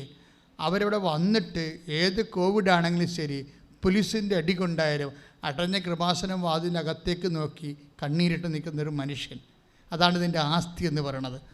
സ്തുതിക്കട്ടെ. Hallelujah, hallelujah, hallelujah, hallelujah, hallelujah, hallelujah. യേശുവേ ആരാധന, ഹല്ലേലൂയ, ഹല്ലേലൂയ. തകർച്ചയുടെ കാലഘട്ടങ്ങളിൽ സ്തുതിയും പുകഴ്ചയും ഉണ്ടായിരിക്കട്ടെ. അപ്പോഴാ കുഞ്ഞിനെ അവസാനം അവർ പ്രസവിച്ച് കഴിയുമ്പോൾ ആ കുഞ്ഞിന് ഒരു റെസ്പിറേറ്ററി വിഷയം ഉണ്ടാകും, ശ്വാസ തടസ്സങ്ങളൊക്കെ ഉണ്ടാകും. പിന്നെ ഒരു 3 മാസം കഴിയുമ്പോഴാണ് റെസ്പിറേറ്ററി പ്രോബ്ലംസ് ഉണ്ടാകുന്നത്. അതായത് നമ്മളുടെ ജീവിതത്തിലേക്കുണ്ട് മക്കളെ, നിങ്ങളെപ്പോഴും ജീവിതത്തിൻ്റെ സങ്കടങ്ങളെയൊക്കെ അപ്രോച്ച് ചെയ്യേണ്ടത് സഹനത്തിനും സങ്കടത്തിനും ഒരു സുവിശേഷ സമീപനമുണ്ട്. ഞാൻ പറഞ്ഞില്ലേ, മണി പവർ, മസിൽ പവർ, മരിയം പവർ. അതുപോലെ തന്നെ സമാന്തരമായിട്ടാണ് സഹനത്തിന്, അതുപോലെ തന്നെ ഒക്കെ എല്ലാം ഒരു സുവിശേഷത്തിൻ്റെ സമീപനമുണ്ട്. ഇവർ വളരെ എക്സ്ട്രാ ആയിട്ടുള്ള സഹനങ്ങളിലൂടെ തന്നെയാണ് പോണത്. വളരെ ആറ്റുനോറ്റ് സ്വപ്നം കണ്ട് പ്രസവിച്ച കുഞ്ഞിന് റെസ്പിറേറ്ററി പ്രോബ്ലമാണ്. അപ്പോൾ നിങ്ങൾക്കത് എന്തുമാത്രം മനസ്സിലാവുമെന്നറിയത്തില്ല. ഞാനതിൻ്റെ സത്യാവസ്ഥ പറയാം. അത് ടൈം ഓഫ് ഡിപ്പോസിറ്റ് നമ്മൾ ടൈം ഓഫ് ഡിപ്പോസിറ്റാണത്. എന്ന് വെച്ചാൽ നമ്മൾ പ്രാർത്ഥനകൾ ദൈവത്തിൻ്റെ ഇപ്പം നിങ്ങൾക്ക് സഹനത്തിൻ്റെ സമയമാണെന്ന് വിചാരിച്ചോ. അപ്പോൾ അച്ഛനോട് പറയുമ്പോൾ എന്നോട് നിങ്ങൾ പറഞ്ഞാൽ ഞാനുടനെ നിങ്ങളോട് പറയത്തില്ല. കാരണം നിങ്ങൾ എന്തുമാത്രം ഞാൻ പറയണത് ഉൾക്കൊള്ളാൻ പറ്റുന്ന മാനസികാവസ്ഥയിലാണെന്ന് അറിയാത്തതുകൊണ്ട് ഞാൻ പലരോടും സൈലൻസാണ് കീപ്പ് ചെയ്യണത്. ഞാനൊരു ബ്ലെസ് ചെയ്ത് ശക്തിപ്പെടുത്തി വിടും, പക്ഷേ ഒന്നും മിണ്ടത്തില്ല. കാര്യം കാലാന്തരത്തിൽ അവർ തന്നെ, കർത്താവ് തന്നെ അവരെ തർജ്ജമ ചെയ്ത് കറക്റ്റ് ചെയ്ത് കൊണ്ടുവരണം. കാര്യം ഞാൻ എന്തെങ്കിലും പറഞ്ഞ് ഫുൾ സ്റ്റോപ്പ് ഇട്ട് കഴിഞ്ഞാൽ പിന്നെ നിങ്ങൾ അതാ വഴിക്കായിരിക്കും പിന്നെ നിങ്ങൾ ചിന്തിക്കുകയും ഭാരപ്പെടുകയും ചെയ്യുന്നത്. അതുകൊണ്ട് ഞാൻ ഈശോയ്ക്ക് ചില സമയത്ത് ചിലരെ ഏൽപ്പിച്ചു കൊടുക്കും. കാലാന്തരത്തിൽ അവർ കറക്റ്റ് ചെയ്ത് വരും. ഇപ്പോൾ ഇതെന്താ, ഈ കുഞ്ഞിന് എന്താ പ്രശ്നം? റെസ്പിറേറ്ററി പ്രോബ്ലമാണ്. ഇപ്പോൾ ഡോക്ടർ വെൻറ്റിലേറ്ററായി ഇപ്പോൾ കൊച്ചു വെൻറ്റിലേറ്ററായെന്ന് എന്നോട് ഞാൻ അറിഞ്ഞാൽ ഞാൻ എന്തായിരിക്കും എൻ്റെ മനസ്സിൽ വിചാരിക്കാൻ പോണത്? ഭാര്യയ്ക്ക് നിന്നും ഭർത്താവിൽ നിന്നും കർത്താവ് പ്രാർത്ഥന സ്വീകരിക്കാൻ തുടങ്ങിയെന്നാണ്. കാര്യം നമ്മൾ ഈ മക്കൾക്ക് വേണ്ടിയുള്ള പ്രാർത്ഥന എന്ന് പറഞ്ഞു കഴിഞ്ഞാൽ ഇടിമിന്നൽ പ്രാർത്ഥനയായിരിക്കും മുഴുവനും, അല്ലേ? അതിൻ്റെ അകത്ത് വെള്ളം ചേർക്കാത്ത പാല് പോലുള്ള പ്രാർത്ഥനയാണ്. നാട്ടുകാർക്ക് വേണ്ടി പ്രാർത്ഥിക്കുമ്പോഴല്ലേ നിങ്ങൾ പ്രാർത്ഥനയെ വെള്ളം ചേർക്കണത്? ഉറങ്ങിയൊക്കെ പ്രാർത്ഥിക്കും, അല്ലേ? പക്ഷെ മക്കൾക്ക് വേണ്ടിയാണ് പ്രാർത്ഥിക്കണമെങ്കിൽ ഇതുണ്ടല്ല, തനി തങ്കമായിരിക്കും അത്. അപ്പോൾ അവിടേക്ക് ഒന്ന് കറയില്ലാത്ത പ്രയർ സ്വീകരിച്ചുകൊണ്ടിരിക്കുകയാണ്. അപ്പം നിങ്ങളുടെയൊക്കെ ഈ സഹന സാഹചര്യങ്ങളിൽ എപ്പോഴും ഓർക്കുക, നിങ്ങൾ അപ്പോഴും പ്രാർത്ഥിക്കുന്നത് അതിജീവന പ്രാർത്ഥനയാണ്, നിലനിൽപ്പിന് വേണ്ടിയുള്ള പ്രാർത്ഥനയാണ്. അത് സത്യസന്ധമായ കറക്റ്റ് പ്രാർത്ഥനയായിരിക്കും. അപ്പോൾ മാത്രമേ കറക്റ്റ് അതിജീവന കാലത്ത് മാത്രമേ കറക്റ്റ് പ്രാർത്ഥന വരത്തുള്ളൂ. ബാക്കി നിങ്ങൾ ഒരു 80 കൊല്ലമൊക്കെ ഈ ഭൂമി ജീവിക്കുമായിരിക്കും. പക്ഷേ പകുതി മുക്കാലും വെള്ളത്തേക്കാൾ കൂടുതൽ പാലായിരിക്കും, പാലിനേക്കാൾ കൂടുതൽ വെള്ളമായിരിക്കും പ്രാർത്ഥനയുടെ മുഴുവനും. അങ്ങനെയൊക്കെ വരാം. പക്ഷേ കറക്റ്റ് പ്രാർത്ഥന വരണത് അതിജീവന കാലത്താണ്. അപ്പോൾ അതിജീവന കാലത്ത് ഒരു സ്വർഗസ്ഥനായ പിതാവാണ് ചെല്ലണമെന്നുണ്ടെങ്കിൽ ഓർക്കുക, അത് 916 ആയിരിക്കും മിക്കവാറും പ്രാർത്ഥനയിൽ. ഇവിടേക്ക് ഒന്ന് പ്രാർത്ഥന സ്വീകരിക്കുകയാണ്, കൊച്ചു ഡെസ്പറേറ്റീവാണ്. അപ്പോൾ ഡോക്ടറിനോട് പറഞ്ഞപ്പോൾ ഡോക്ടർ ഇവരോട് പറയും, പിന്നെ ഈ വെന്റിലേറ്ററിൽ നിന്ന് ഉടനെ ഒന്നും കൊണ്ടുപോകാമെന്ന് വിചാരിക്കരുത് കേട്ടാന്ന് പറയും. ഈ കുഞ്ഞിനെ കൊണ്ടുപോയിട്ട് തള്ളക്ക് പാല് കൊടുക്കാനുള്ള കൊതി കൊണ്ടിരിക്കുകയാണ്. ഇത്ര 6 കൊല്ലമായിട്ട് കിട്ടിയ കുഞ്ഞാണ്, അങ്ങനെ കൊണ്ടുപോകാനൊന്നും പറ്റത്തില്ല. അതൊക്കെ അവളാണെങ്കിൽ ഒരു ശവം പോലെയായി. അപ്പം ആ മനുഷ്യൻ എന്നിട്ട് ഈ കോവിഡ് കാലത്ത് ഇവിടെ വരും, ഭാര്യയെ ആശുപത്രി കിടത്തിയിട്ട് വണ്ടി ഓടിച്ച് ഇവിടെ വരും, ചേട്ടൻ്റെ മോളുമായിട്ട് ഇവിടെ വരും. ഇവിടെ വന്ന് മാതാവിൻ്റെ മുമ്പിൽ നിൽക്കും. അപ്പോഴന്ന് 9 മണിക്കാണ് തുറക്കണത്, കോവിഡ് കാലമല്ലേ. സ്റ്റാഫ് 9 മണിക്ക് വരുമ്പോൾ സ്റ്റാഫിനെ കയറ്റാൻ വേണ്ടി തുറക്കും. എന്നിട്ട് അപ്പോൾ അതിനെ ക്ലോസ് ചെയ്യും.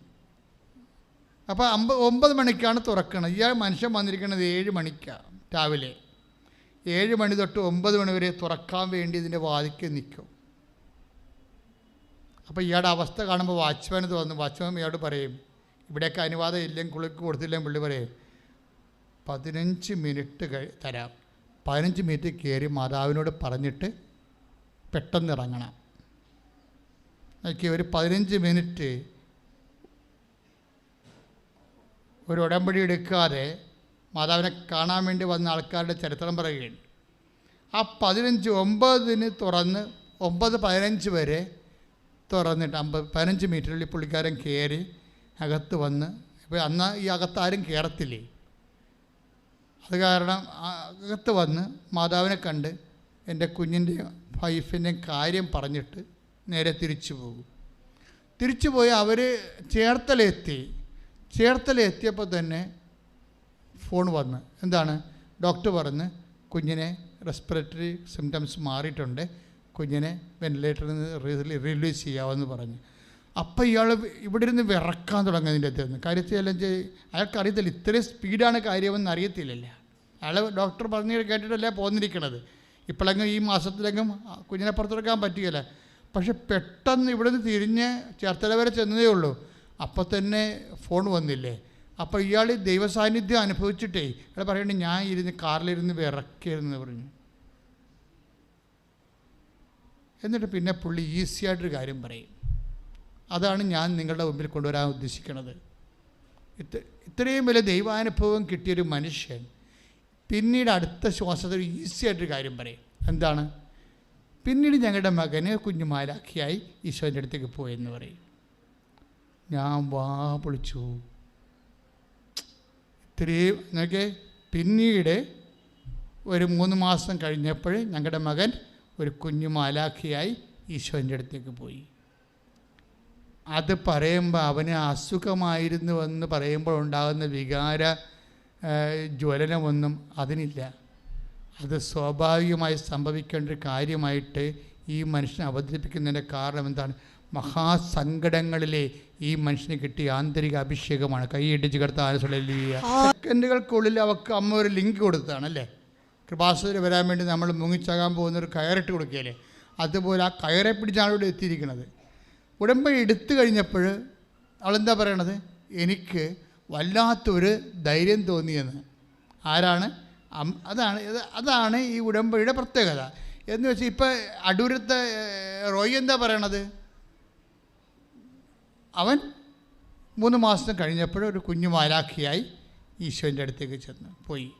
അത് ലാഘവത്തോടെ അവൻ്റെ ജീവൻ നിലനിർത്താൻ വേണ്ടി എന്ത് കണ്ണീരിട്ട് പ്രാർത്ഥിച്ച മനുഷ്യനാണല്ലേ. ഇതിനാണ് ആന്തരിക അഭിഷേകം എന്ന് പറയുന്നത്. ആത്മധൈര്യവും ആന്തരിക അഭിഷേകവും ദൈവത്തിൻ്റെ ഉടമ്പടി പ്രകാരമുള്ള സാന്നിധ്യത്തിൻ്റെ ഉറപ്പിൻ്റെ അടയാളമാണ്. കൈയിടിച്ച് കർത്താവ് പോയിന്റ് എന്താണ് നമ്മളിത് കൊണ്ട് ഉദ്ദേശിക്കുന്നത്?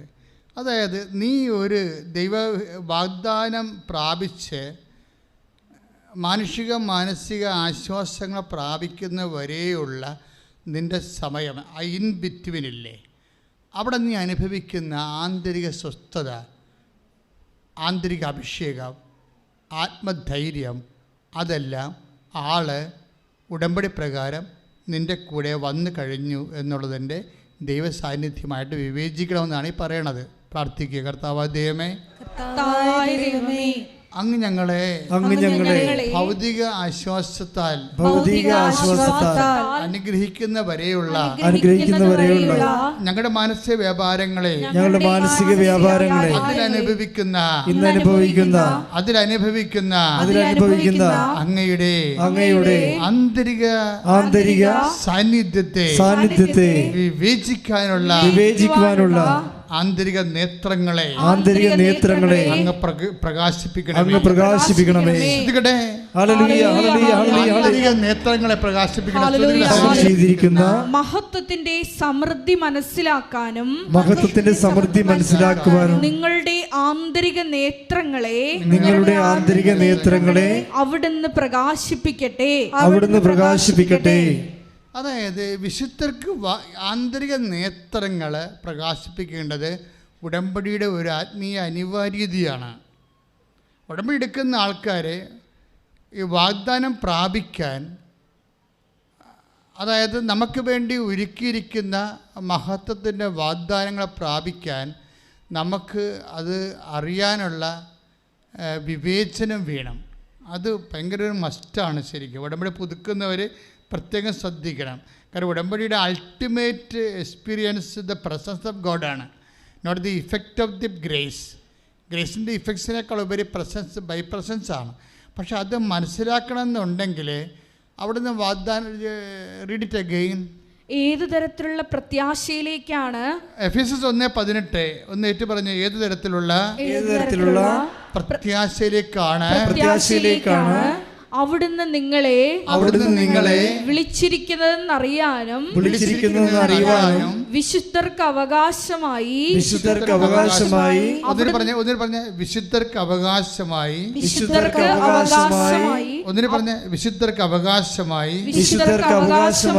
വിശുദ്ധരെന്ന് പറഞ്ഞ ആരാണെന്ന് അറിയാവോ? ചാവറക്കുരിയാക്കമ്മയും യുപ്രസ്യാമ്മയും മാത്രമല്ല, വിശ്വാസികളെ മുഴുവനും വിശുദ്ധരെന്നാണ് ബൈബിൾ പറയണത്. വിശുദ്ധർക്ക് അവകാശം എന്ന് പറയുമ്പോൾ വിശ്വാസികൾക്ക് അവകാശം എന്നാണ് പറഞ്ഞ്, വിശ്വാസികൾക്ക് അവകാശമായി അവിടുന്ന് വാഗ്ദാനം ചെയ്തിരിക്കുന്ന മഹത്വത്തിന്റെ സമൃദ്ധി മനസ്സിലാക്കാനും നിങ്ങളുടെ ആന്തരിക നേത്രങ്ങളെ അവിടുന്ന് പ്രകാശിപ്പിക്കട്ടെ. അപ്പൊ വിശ്വാസികൾക്ക് വാഗ്ദാനം ചെയ്തിരിക്കുന്ന മഹത്വത്തിന്റെ സമൃദ്ധി, ദ പ്ലെനിറ്റ്യൂഡ് ഓഫ് ദ ഗ്രേസ്, മഹത്വത്തിന്റെ സമൃദ്ധിയാണ്. അത് മനസ്സിലാക്കാൻ എന്ത് ചെയ്യണം? ആന്തരിക നേത്രങ്ങളെ പ്രകാശിപ്പിക്കണം.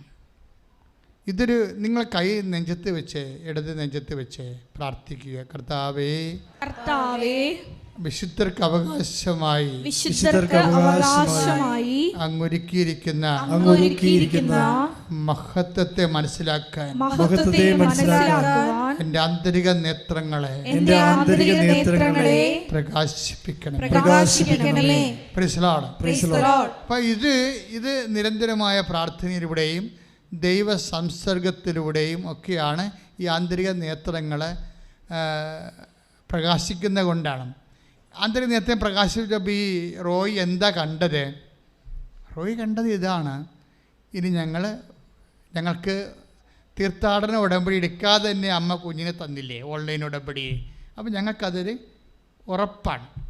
അപ്പോൾ ഞങ്ങൾ തീർത്ഥാടന ഉടമ്പടി എടുക്കുമ്പോൾ അമ്മ തീർച്ചയായിട്ടും മരിക്കാത്ത കൊച്ചിനെ ഞങ്ങൾ കൈ വെച്ച് തരും. അതാണ് വിശുദ്ധർക്ക് അവകാശമായി. ഒന്ന് വായിച്ചേ. വിശുദ്ധർക്ക് അവകാശമായി, വിശ്വാസികൾക്ക് അവകാശമായി അവിടുന്ന് വാഗ്ദാനം ചെയ്തിരിക്കുന്ന മഹത്വത്തിന്റെ സമൃദ്ധി മനസ്സിലാക്കാനും നിങ്ങളുടെ ആന്തരിക നേത്രങ്ങളെ അവിടുന്ന് പ്രകാശിപ്പിക്കട്ടെ. അപ്പൊ ഈ റോയ് അത് പറയുന്നുണ്ട്. കാര്യം നിനക്ക് അയാൾ പറയണത് എന്താണ്? ഒരു വ്യത്യാസമില്ല, സന്തോഷത്തോടെ പറയുകയാണ്. 3 മാസം കഴിഞ്ഞപ്പോൾ ഒരു കുഞ്ഞു മാലാഖിയായി അവൻ ഈശോൻ്റെ അടുത്ത് പോയി. അപ്പം ഞാൻ ചിന്തിച്ചു, ഓൺലൈൻ ഉടമ്പടി എടുത്തപ്പോൾ തന്നെ ദൈവം ഞങ്ങൾക്കൊരു കുഞ്ഞിനെ തന്നില്ലേ? അപ്പം അങ്ങനെ തീർത്ഥാടന ഉടമ്പടി എടുത്തു കഴിഞ്ഞാൽ തീർച്ചയായിട്ടും ഞങ്ങൾക്ക് മരിക്കാത്ത കുഞ്ഞിനെ ദൈവം തരും. അതെന്താണ്? വിശ്വാസികൾക്ക് അവകാശമായി അങ്ങ് ഒരുക്കിയിരിക്കുന്ന മഹത്വത്തിന് സമൃദ്ധി കൈയിടിച്ച് ഞങ്ങളുടെ ജീവിതങ്ങളിൽ കർത്താവിന്റെ കരം മഹത്വം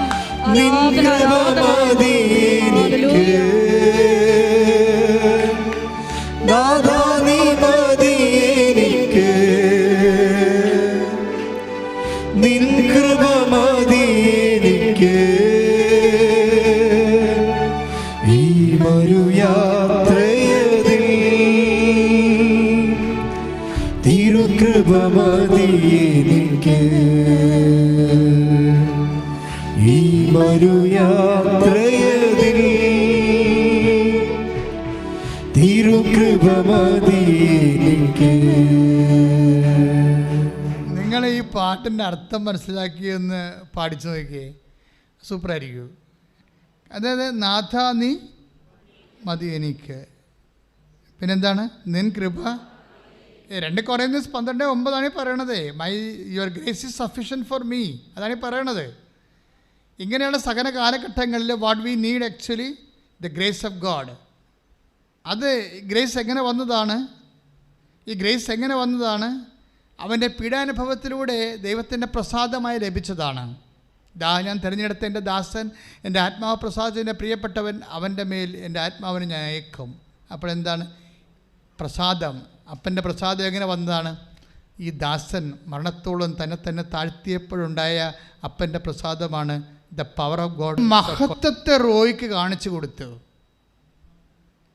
മനസ്സിലായില്ലേ? മഹത്വത്തെ കാണിച്ചു കൊടുത്തുകൊണ്ടാണ് അവന് അതിൻ്റെ ആവിയും, കുഞ്ഞു മരിച്ചതിൻ്റെ ആവിയും പൊള്ളലും അനുഭവിക്കാതെ വന്നത്.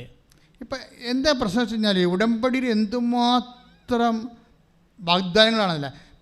ഇപ്പം റോയി അഗ്നിയിലൂടെ നടക്കുകയാണ് അല്ലേ? നമ്മുടെ ഐസയ 43:2 നടക്കുകയാണ്. എന്താണ്? നീ അഗ്നിയിലൂടെ നടക്കും. പറഞ്ഞേ, നീ അഗ്നിയിലൂടെ നടക്കും, അഗ്നി നിന്നെ വിഴുങ്ങത്തില്ല. അപ്പൊ കല്യാണം കഴിച്ച 6 കൊല്ലമായിട്ട് അവസാനം കൊച്ചിനെ കിട്ടുന്ന കൊച്ചു മരിക്കണവരെയും മരിച്ചു കഴിഞ്ഞും ഇവനെന്താ ചെയ്യണത്? അവൻ ഈ തീയിലൂടെ യാത്ര ചെയ്യുകയാണ്. പക്ഷേ ഇപ്പം എന്താ സംഭവിച്ചിരിക്കുന്നത്? അഗ്നി അവനെ വിഴുങ്ങണില്ല. ആ കുഞ്ഞ് മരിച്ചിട്ട് പോലും അതിൻ്റെ ആവിയും പുകയും അവൻ അനുഭവിക്കാത്ത ആന്തരിക അഭിഷേകം കിട്ടിയിരിക്കുകയാണ്. ഇതാണ് ഈ ആന്തരിക അഭിഷേകം എന്ന് പറയുന്നത്. ഇതൊരു വിശ്വാസിക്ക് കിട്ടിയ വാഗ്ദാനമാണ്. ക്രിസ്തുവിലെ കളകളഞ്ഞാണെന്ന് നീ വിശ്വസിക്കണമെങ്കിൽ നിനക്ക് ഈ അഭിഷേകം നിന്റെ അവകാശമാണ്. പ്രാർത്ഥിക്കുക, കർത്താവായ ദൈവമേ, ആന്തരിക അഭിഷേകത്തെ ഞങ്ങൾക്ക് ലഭിക്കാതിരിക്കുന്ന മഹത്വത്തോട് തുലനം ചെയ്യുമ്പോൾ ഇന്നത്തെ കഷ്ടതകള് തുലോ നിസ്സാരമാണെന്ന് വെളിപ്പെടുത്തുന്ന ദൈവിക പദ്ധതിയെ തൊട്ടറിയാൻ കർത്താവേ ഞങ്ങളിലേക്കും ആന്തരിക അഭിഷേകം ചൊരിയണം. ശ്രദ്ധിക്കട്ടെ.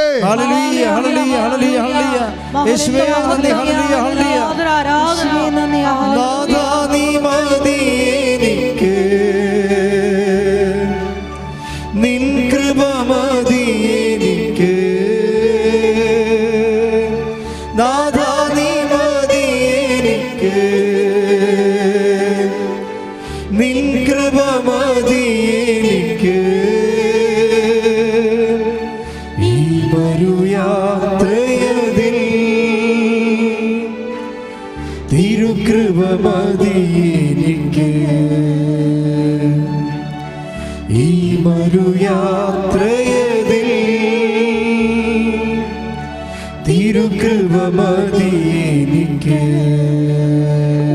പരിശുദ്ധ പരമദിവ്യകാരുണ്യത്തിന് എന്നേരവും ആരാധനയും സ്തുതിയും പുകഴ്ചയും ഉണ്ടായിരിക്കട്ടെ. പരിശുദ്ധ പരമദിവ്യകാരുണ്യത്തിന് എന്നേരവും ആരാധനയും സ്തുതിയും പുകഴ്ചയും ഉണ്ടായിരിക്കട്ടെ. റോമർ 8:18 വായിച്ചുള്ളൂ. ശ്രുതികട്ടെ ഹല്ലേലൂയ. Hallelujah hallelujah hallelujah. യേശുവേ മഹത്വം, ആരാധന, ആരാധന. റോമ 8:18 നമുക്ക് വെളിപ്പെടാനിരിക്കുന്ന മഹത്വത്തോട് തുലനം ചെയ്യുമ്പോൾ പറഞ്ഞേ, നമുക്ക് വെളിപ്പെടാനിരിക്കുന്ന മഹത്വത്തോട് തുലനം ചെയ്യുമ്പോൾ ഇന്നത്തെ കഷ്ടതകൾ നിസ്സാരമാണെന്ന് ഞാൻ കരുതുന്നു. ഇതിൻ്റെ ഒരു വിഷയം എന്ന് പറയുന്നത്, ഇത് നിത്യതയെക്കുറിച്ച് പറയുന്ന വചനമാണ്. പക്ഷേ എപ്പോഴും നമ്മൾ ശ്രദ്ധിക്കേണ്ടത്, മഹത്വം അതിൻ്റെ സ്വഭാവത്തിൽ തന്നെ വെളിപ്പെടാനുള്ള സാധ്യതയുണ്ട്. മഹത്വം മുൻകൂറായിട്ട് വെളിപ്പെടാനുള്ള സാധ്യതയുണ്ട്. ഇപ്പോൾ റോയ്ക്ക് സംഭവിച്ചതാണ്. അവന് കൊടുക്കാൻ പോകുന്ന മഹത്വത്തെ ദൈവം അവന് മുൻകൂർ കാണിച്ചു കൊടുത്തു. അതുകൊണ്ടാണ് അവന് സങ്കടമില്ലാതെ വന്നത്. മനസ്സിലായില്ലേ? അപ്പോൾ അത് ആണ് നമ്മൾ റോയുടെ ആന്തരിക നേത്രങ്ങളെ കർത്താവ്, അത് എഫീസസ് 1:18. എന്താ എഫീസസ് 1:18 ഈ എഫീസസ് 1:18 റോമ 8:18 കണക്ട് ചെയ്യേണ്ടതാണ്. എഫീസസ് 1:18 എന്താണ്? നമുക്ക് എഫീസസ് 1:18 വായിച്ചോളൂ. ഏത് തരത്തിലുള്ള പ്രത്യാശയിലേക്കാണ് അവിടുന്ന് നിങ്ങളെ വിളിച്ചിരിക്കുന്നതെന്നറിയാനും വിശുദ്ധർക്ക് അവകാശമായി അവിടുന്ന് വാഗ്ദാനം ചെയ്തിരിക്കുന്ന മഹത്വത്തിന്റെ സമൃദ്ധി മനസ്സിലാക്കാനും നിങ്ങളുടെ ആന്തരിക നേത്രങ്ങളെ അവിടുന്ന് പ്രകാശിപ്പിക്കട്ടെ. അപ്പോൾ എന്താ പ്രശ്നത്തെ, വാഗ്ദാനങ്ങളിൽ ഒന്നാണ് മഹത്വം. അത് വിശുദ്ധർക്ക് വാഗ്ദാനം ചെയ്തിരിക്കുന്ന മഹത്വം എന്ന് പറഞ്ഞില്ലേ. അപ്പോൾ വാഗ്ദാനങ്ങൾ ഒന്ന് മഹത്വമായിട്ട് വരും. ഈ മഹത്വം പലതരത്തിലും, ഈ ബ്ലെസ്സിങ്സിലൂടെ നമുക്ക് മഹത്വം ഉണ്ടാവും, ദൈവമഹത്വം വെളിവാകും. ഈ ബൈബിളിൻ്റെ ഒരു രീതി എന്ന് പറയുന്നത്, അടയാളങ്ങളെല്ലാം മഹത്വമാണ് പ്രകാശിപ്പിക്കുന്നത്. നമ്മളിങ്ങനെ പറഞ്ഞില്ലേ, കുട്ടികളുണ്ടായി, അല്ലെ ജോലി കിട്ടി, അല്ലേ, അതുപോലെ തന്നെ സ്ഥലം വിറ്റു, അല്ലെ, ഇങ്ങനെയുള്ള എല്ലാ അടയാളങ്ങളെയും മരിയം പെർസ്പെക്റ്റീവിൽ ഈ അടയാളങ്ങൾ കാണിച്ചുകൊണ്ട് ദൈവത്തിനെ മഹത്വം വെളിവാക്കുന്നതിൻ്റെ മാധ്യസ്ഥം മറിയത്തിൻ്റെതാണ്. അതുകൊണ്ടാണ് കാനായിലെ കല്യാണം കഴിയുമ്പോൾ യേശു ക്രിസ്തു അത് അവസാനിക്കുന്നത് എങ്ങനെയാണ്? ക്രിസ്തു തൻ്റെ മഹത്വത്തിൻ്റെ ആദ്യത്തെ അടയാളം കാണിച്ചത് കാനായിൽ വെച്ചാണെന്ന് പറയാൻ കാരണം അതാണ്. മഹത്വവും അടയാളവും തമ്മിൽ അടയാളമുണ്ട്, അത് ദൈവമഹത്വമാണ് ഉള്ളത്.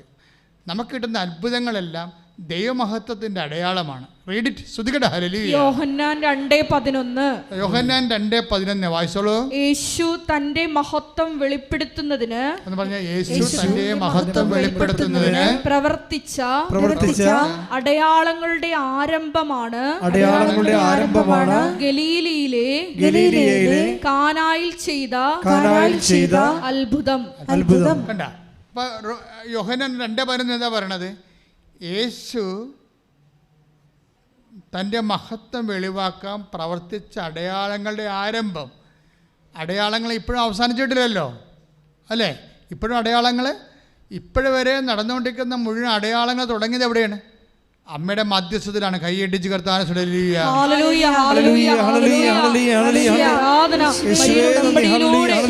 വിഷയങ്ങളില് സമയബന്ധിതമായി ഇടപെടുന്ന മാതൃവാത്സല്യത്തിന് ഞങ്ങൾ നന്ദി പറയുന്നു. ഈ അടയാളം, ദൈവം, ഈ മഹത്വത്തിനൊരു പ്രത്യേകത എന്ന് വെച്ച് കഴിഞ്ഞാൽ ഇത് മുൻകൂട്ടി വെളിപ്പെടുത്തുമ്പോഴാണ് ആന്തരിക അഭിഷേകം ഉണ്ടാകണത്.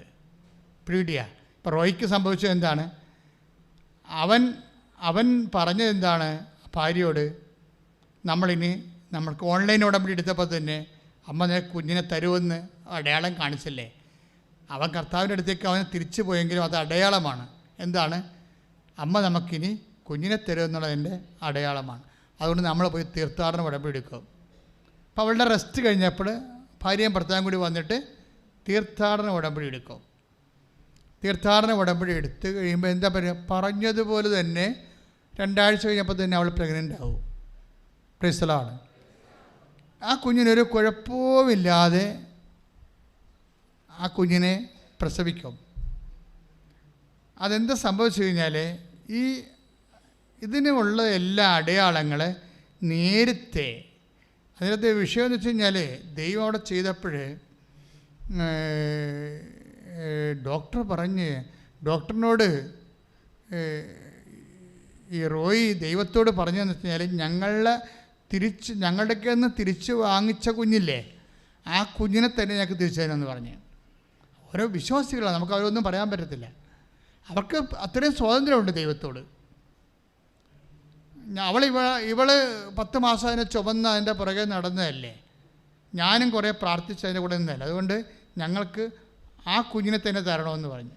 വേറെയാണ് കുഞ്ഞിനെ അവൾ പ്രഗ്നൻ്റായി കഴിഞ്ഞപ്പോൾ പിന്നെ ഇവൻ പറഞ്ഞത് ഞങ്ങളൊക്കെ ഒന്ന് നീ വാങ്ങിച്ച കുഞ്ഞിനെ തന്നെ ഞങ്ങൾക്ക് തിരിച്ചു തരണമെന്ന് പറഞ്ഞു. എൻ്റെ ദൈവമേ, അവനൊരു വിശ്വാസം കൊണ്ട് അങ്ങനെ പറഞ്ഞതാണ്.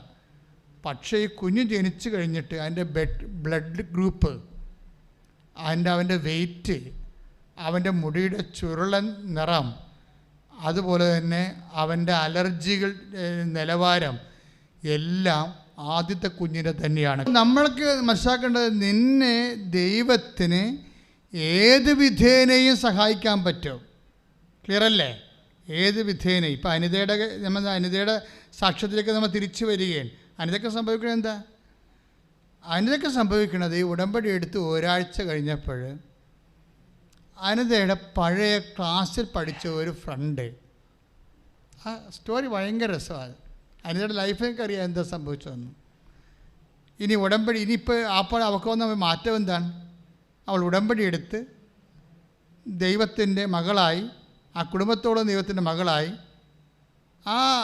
അത് രസമുണ്ടെന്ന് വെച്ച് കഴിഞ്ഞാൽ ആദ്യത്തെ 3 ദിവസമൊക്കെ ഈ ബ്രെയിനൊക്കെ ഡാമേജായി ഓർമ്മയില്ലാതൊക്കെ കിടക്കുന്ന ഭർത്താവില്ലേ, അയാൾ ആദ്യമൊക്കെ അയാളുടെ ഒരു അവസ്ഥയിൽ പിടിച്ചു നിൽക്കാൻ വേണ്ടി അയാളും ഭാര്യയും കുഞ്ഞുങ്ങളും കാണിക്കുന്ന അവരുടെ വിശ്വാസത്തിനല്ലല്ലോ അത്. അപ്പം ആ ഭാര്യയും കുഞ്ഞുങ്ങളും കാണിക്കുന്ന ഒരു രീതിയെ കണ്ടിട്ട് അയാൾക്ക് ചിരിയും വരുന്നുണ്ട്, സങ്കടവും വരുന്നുണ്ട്. അയാളെ കിടന്നുണ്ട്. ചേട്ടൻ പറഞ്ഞ ഇവർ പ്രത്യക്ഷീകരണ പ്രാർത്ഥനയൊക്കെ അമ്മയും മക്കളും കൂടിയിരുന്നാണ് പ്രാർത്ഥിക്കണത്. മറ്റയാൾ കട്ടിലെ തളർന്ന് അവസാനമായി കിടക്കുകയാണ്. അപ്പം ഈ മനുഷ്യന് ഈ കുടുംബം കരകയറാൻ വേണ്ടി തൻ്റെ ഭാര്യയും മക്കളും കൂടി ഇരുന്നുകൊണ്ട് ഓരോ കാര്യങ്ങൾ ചെയ്യണ കാണുമ്പോൾ അയാൾ നോക്കി ചിരിക്കും. കളിയാക്കി ചിരിക്കണമല്ല, നിസ്സഹായതയിലുള്ള ചിരിയാണ്. നിങ്ങളത് അനുഭവത്തിലൂടെ പോയാൽ നമുക്കത് മനസ്സിലാകത്തുള്ളൂ. പക്ഷെ 3 ദിവസം കഴിഞ്ഞപ്പോൾ അയാളും പ്രത്യക്ഷീകരണ പ്രാർത്ഥന ഈ കട്ടിലേക്ക് കിടന്നുകൊണ്ട് ചെല്ലാൻ തുടങ്ങി. 3 ദിവസം അങ്ങനെ ഒരു അഭിഷേകം പുള്ളിക്ക് കിട്ടി. പ്രത്യക്ഷീകരണ പ്രാർത്ഥന ചെല്ലാനുള്ള ഓർമ്മയില്ലാതെ മലമൊക്കെ പോണ ഒരാളാണ്. നിങ്ങൾ ഓർക്കണം, ആ മനുഷ്യൻ അവിടെ കിടന്ന് ആ കുരിശിൽ കിടന്ന് ആ മനുഷ്യൻ ചെല്ലുകയാണ് പ്രാർത്ഥന. എല്ലാ ഓർമ്മയും ആരോഗ്യവും ഉള്ളവൻ ഉടമ്പടി എടുത്തിട്ട് പ്രത്യക്ഷീകരണ പ്രാർത്ഥന മറന്നു പോയാൽ അവനെ ദൈവം എന്തെന്ന് വിളിക്കേണ്ടി വരും. ഇത് കേൾക്കണം നിങ്ങൾ. ഈ മനുഷ്യന് ഓർമ്മയില്ലായിരുന്നിട്ട് അദ്ദേഹം ഇവിടെ കണ്ടിട്ടില്ല, എന്താണെന്ന് പോലും അറിയത്തില്ല. ദൈവത്തിന് തൊടാനുള്ള അവസാനത്തെ ഒരു പിടിവള്ളി പോലെ എൻ്റെ മക്കളും ഭാര്യയും കൂടി ഇരുന്ന് ചെല്ലണം ഈ പ്രാർത്ഥന. ആ മനുഷ്യൻ കിടന്നുകൊണ്ട് ചെല്ലുകയാണ്. ചൊല്ലി 1 ആഴ്ച കൂടി 3 ദിവസം കൂടി കഴിഞ്ഞപ്പോൾ ഈ അനിത തൻ്റെ കൂടെ 10ാം ക്ലാസ്, ഇവിടെ 10ാം ക്ലാസ് വരെ പഠിച്ചതാണ്. പിന്നെ പൈസ ഇല്ലാതെ കൊണ്ട് പഠിച്ചില്ല. പക്ഷെ അവൾ ബ്രില്യൻ്റ് ആണെന്നുള്ളത് അവളുടെ വർത്തമാനം കേൾക്കുമ്പോൾ അറിയാം.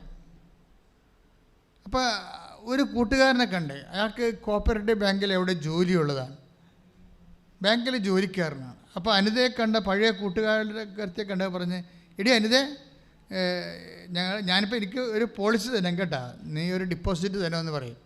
ആരോടാ പറയണത്? പാത്രം മേടിക്കാൻ കാശില്ലാത്ത, തിന്നണ പാത്രം മേടിക്കാൻ പറ്റാത്ത ഒരാളിനോട് പറയണേ അയാൾക്ക് ഒരു ഡിപ്പോസിറ്റ് കൊടുക്കാൻ.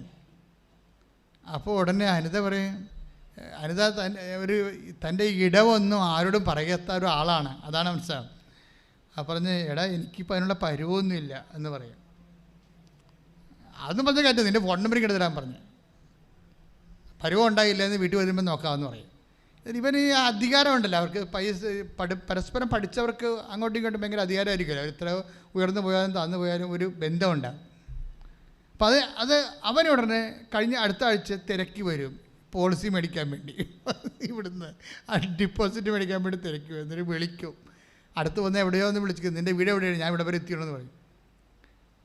അങ്ങനെ അവൻ ഇവളുടെ വീട്ടിൽ വരും. വീട്ടിൽ വരുമ്പോഴാണ് ഈ കോലം കണ്ടിട്ട് അവൻ യഥാർത്ഥത്തിൽ കരഞ്ഞു പോകും. അത്രക്കും കാര്യം അവനതൊന്നും പ്രതീക്ഷിച്ചില്ലല്ല. പിന്നെ ഇപ്പം ഈ അവസ്ഥ കണ്ടില്ലേ, പിന്നെ ഇപ്പം എന്താ ചെയ്യാൻ പറ്റണമെന്ന് നോക്കിയിട്ട് അവനുടനെ ഒരു ക്ലീനിങ് ജോലി ഇവർക്ക് വാങ്ങിച്ചു കൊടുക്കും. ഇത് 2 മണിക്കൂർ ഓരോ വീടുകളിൽ പോയി ക്ലീൻ ചെയ്യണം. അതാണ് ഇപ്പോൾ തൽക്കാലം ചെയ്യാൻ പറ്റത്തുള്ളൂ. പക്ഷേ അവൾ പറയുന്നൊരു വാക്കുണ്ട്, അവിടെ എല്ലാം അവനെ കൊണ്ടുവന്ന മാതാവാണ്. അതാണ് വിഷയം. എൻ്റെ ക്ലാസ്മേറ്റ് വന്നതല്ല പറയണത്, ക്ലാസ്മേറ്റിലൂടെ വന്നത് ആരാണ്?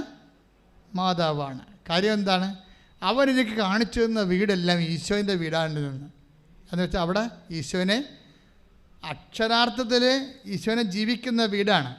ഇപ്പോൾ അവിടെ ഒരു മാമിനെക്കുറിച്ച് പറയും. ഇപ്പോൾ മാമിന് ഇവളേക്കാൾ പ്രായം കുറഞ്ഞതാണെങ്കിലും ഇവളോട് ഭയങ്കര ഇഷ്ടമാണ്. അപ്പോൾ അവളുടെ വിശേഷമൊക്കെ തിരക്കും. ഇവളൊന്നും പറയത്തില്ല, ഇങ്ങനെ വിട്ട് പറയണ ആളല്ല.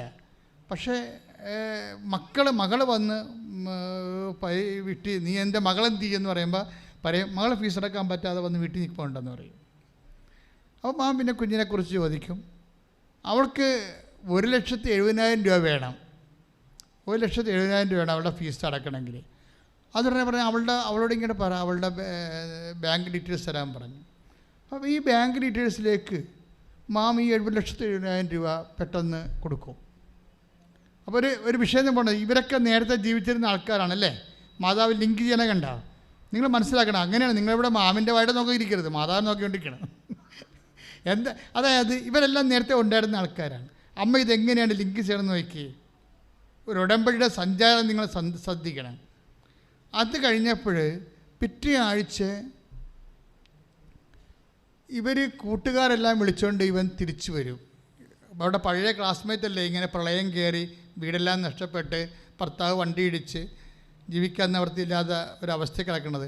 അവിടെ കൂട്ടുകാരെ എല്ലാം വിളിച്ചുകൊണ്ട് വരും. പണ്ട് 10ാം ക്ലാസ് പഠിച്ച പിള്ളേരെല്ലാം വിളിച്ചുകൊണ്ട് വരും. അവരൊക്കെ ഇപ്പോൾ ഉദ്യോഗസ്ഥന്മാരാണ് പലരും. ഒത്തിരി പേര് നല്ല വരുമാനമുള്ളവരാണ്. അവരെങ്ങനെ വരുന്നത്? അവരിവളുടെ വീട് 3 മുറിയും വാരവും സിറ്റൗട്ടും എല്ലാം ഉള്ളൊരു മുറിയുടെ സ്കെച്ച് എൻജിനീയറിനെ കൊണ്ട് വരപ്പിച്ചുകൊണ്ട് വരികയാണ്. പറഞ്ഞത് ഇതാണ് നിൻ്റെ വീടെന്ന് പറയും. ഒരാഴ്ച കഴിഞ്ഞപ്പോൾ തറക്കല്ലിട്ട് കൊടുത്തിട്ട് വീട് പകുതി മുക്കാലും കഴിഞ്ഞിപ്പോൾ പെട്ടെന്ന്.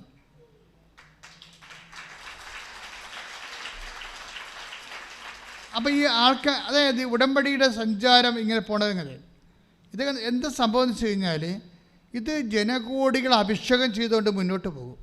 വ്യക്തികളെല്ലാം നവീകരിക്കും. കാര്യം എന്താണ്? ഇത് സഞ്ചാരി മാതാവാണ്. മാതാവ് കൂടെ വന്നിട്ട് നിന്നെ രക്ഷിക്കാനുള്ള മാർഗം, നിൻ്റെ ആ പ്രാദേശികമായിട്ടുള്ള അവസ്ഥകളിൽ തന്നെ നിന്നെ രക്ഷിക്കാനുള്ള മാർഗം കണ്ടുപിടിച്ച് നിന്നെ ഹെൽപ്പ് ചെയ്ത് ആ കുഞ്ഞുങ്ങളെല്ലാം പഠിക്കാൻ തുടങ്ങി. എല്ലാവരെയും ഇതൊക്കെ പെട്ടെന്നാണ് ഇതെല്ലാം സംഭവിക്കുന്നത്. ഞാൻ എന്താ പറഞ്ഞു വരുന്നതെന്ന് ചോദിച്ചു കഴിഞ്ഞാൽ,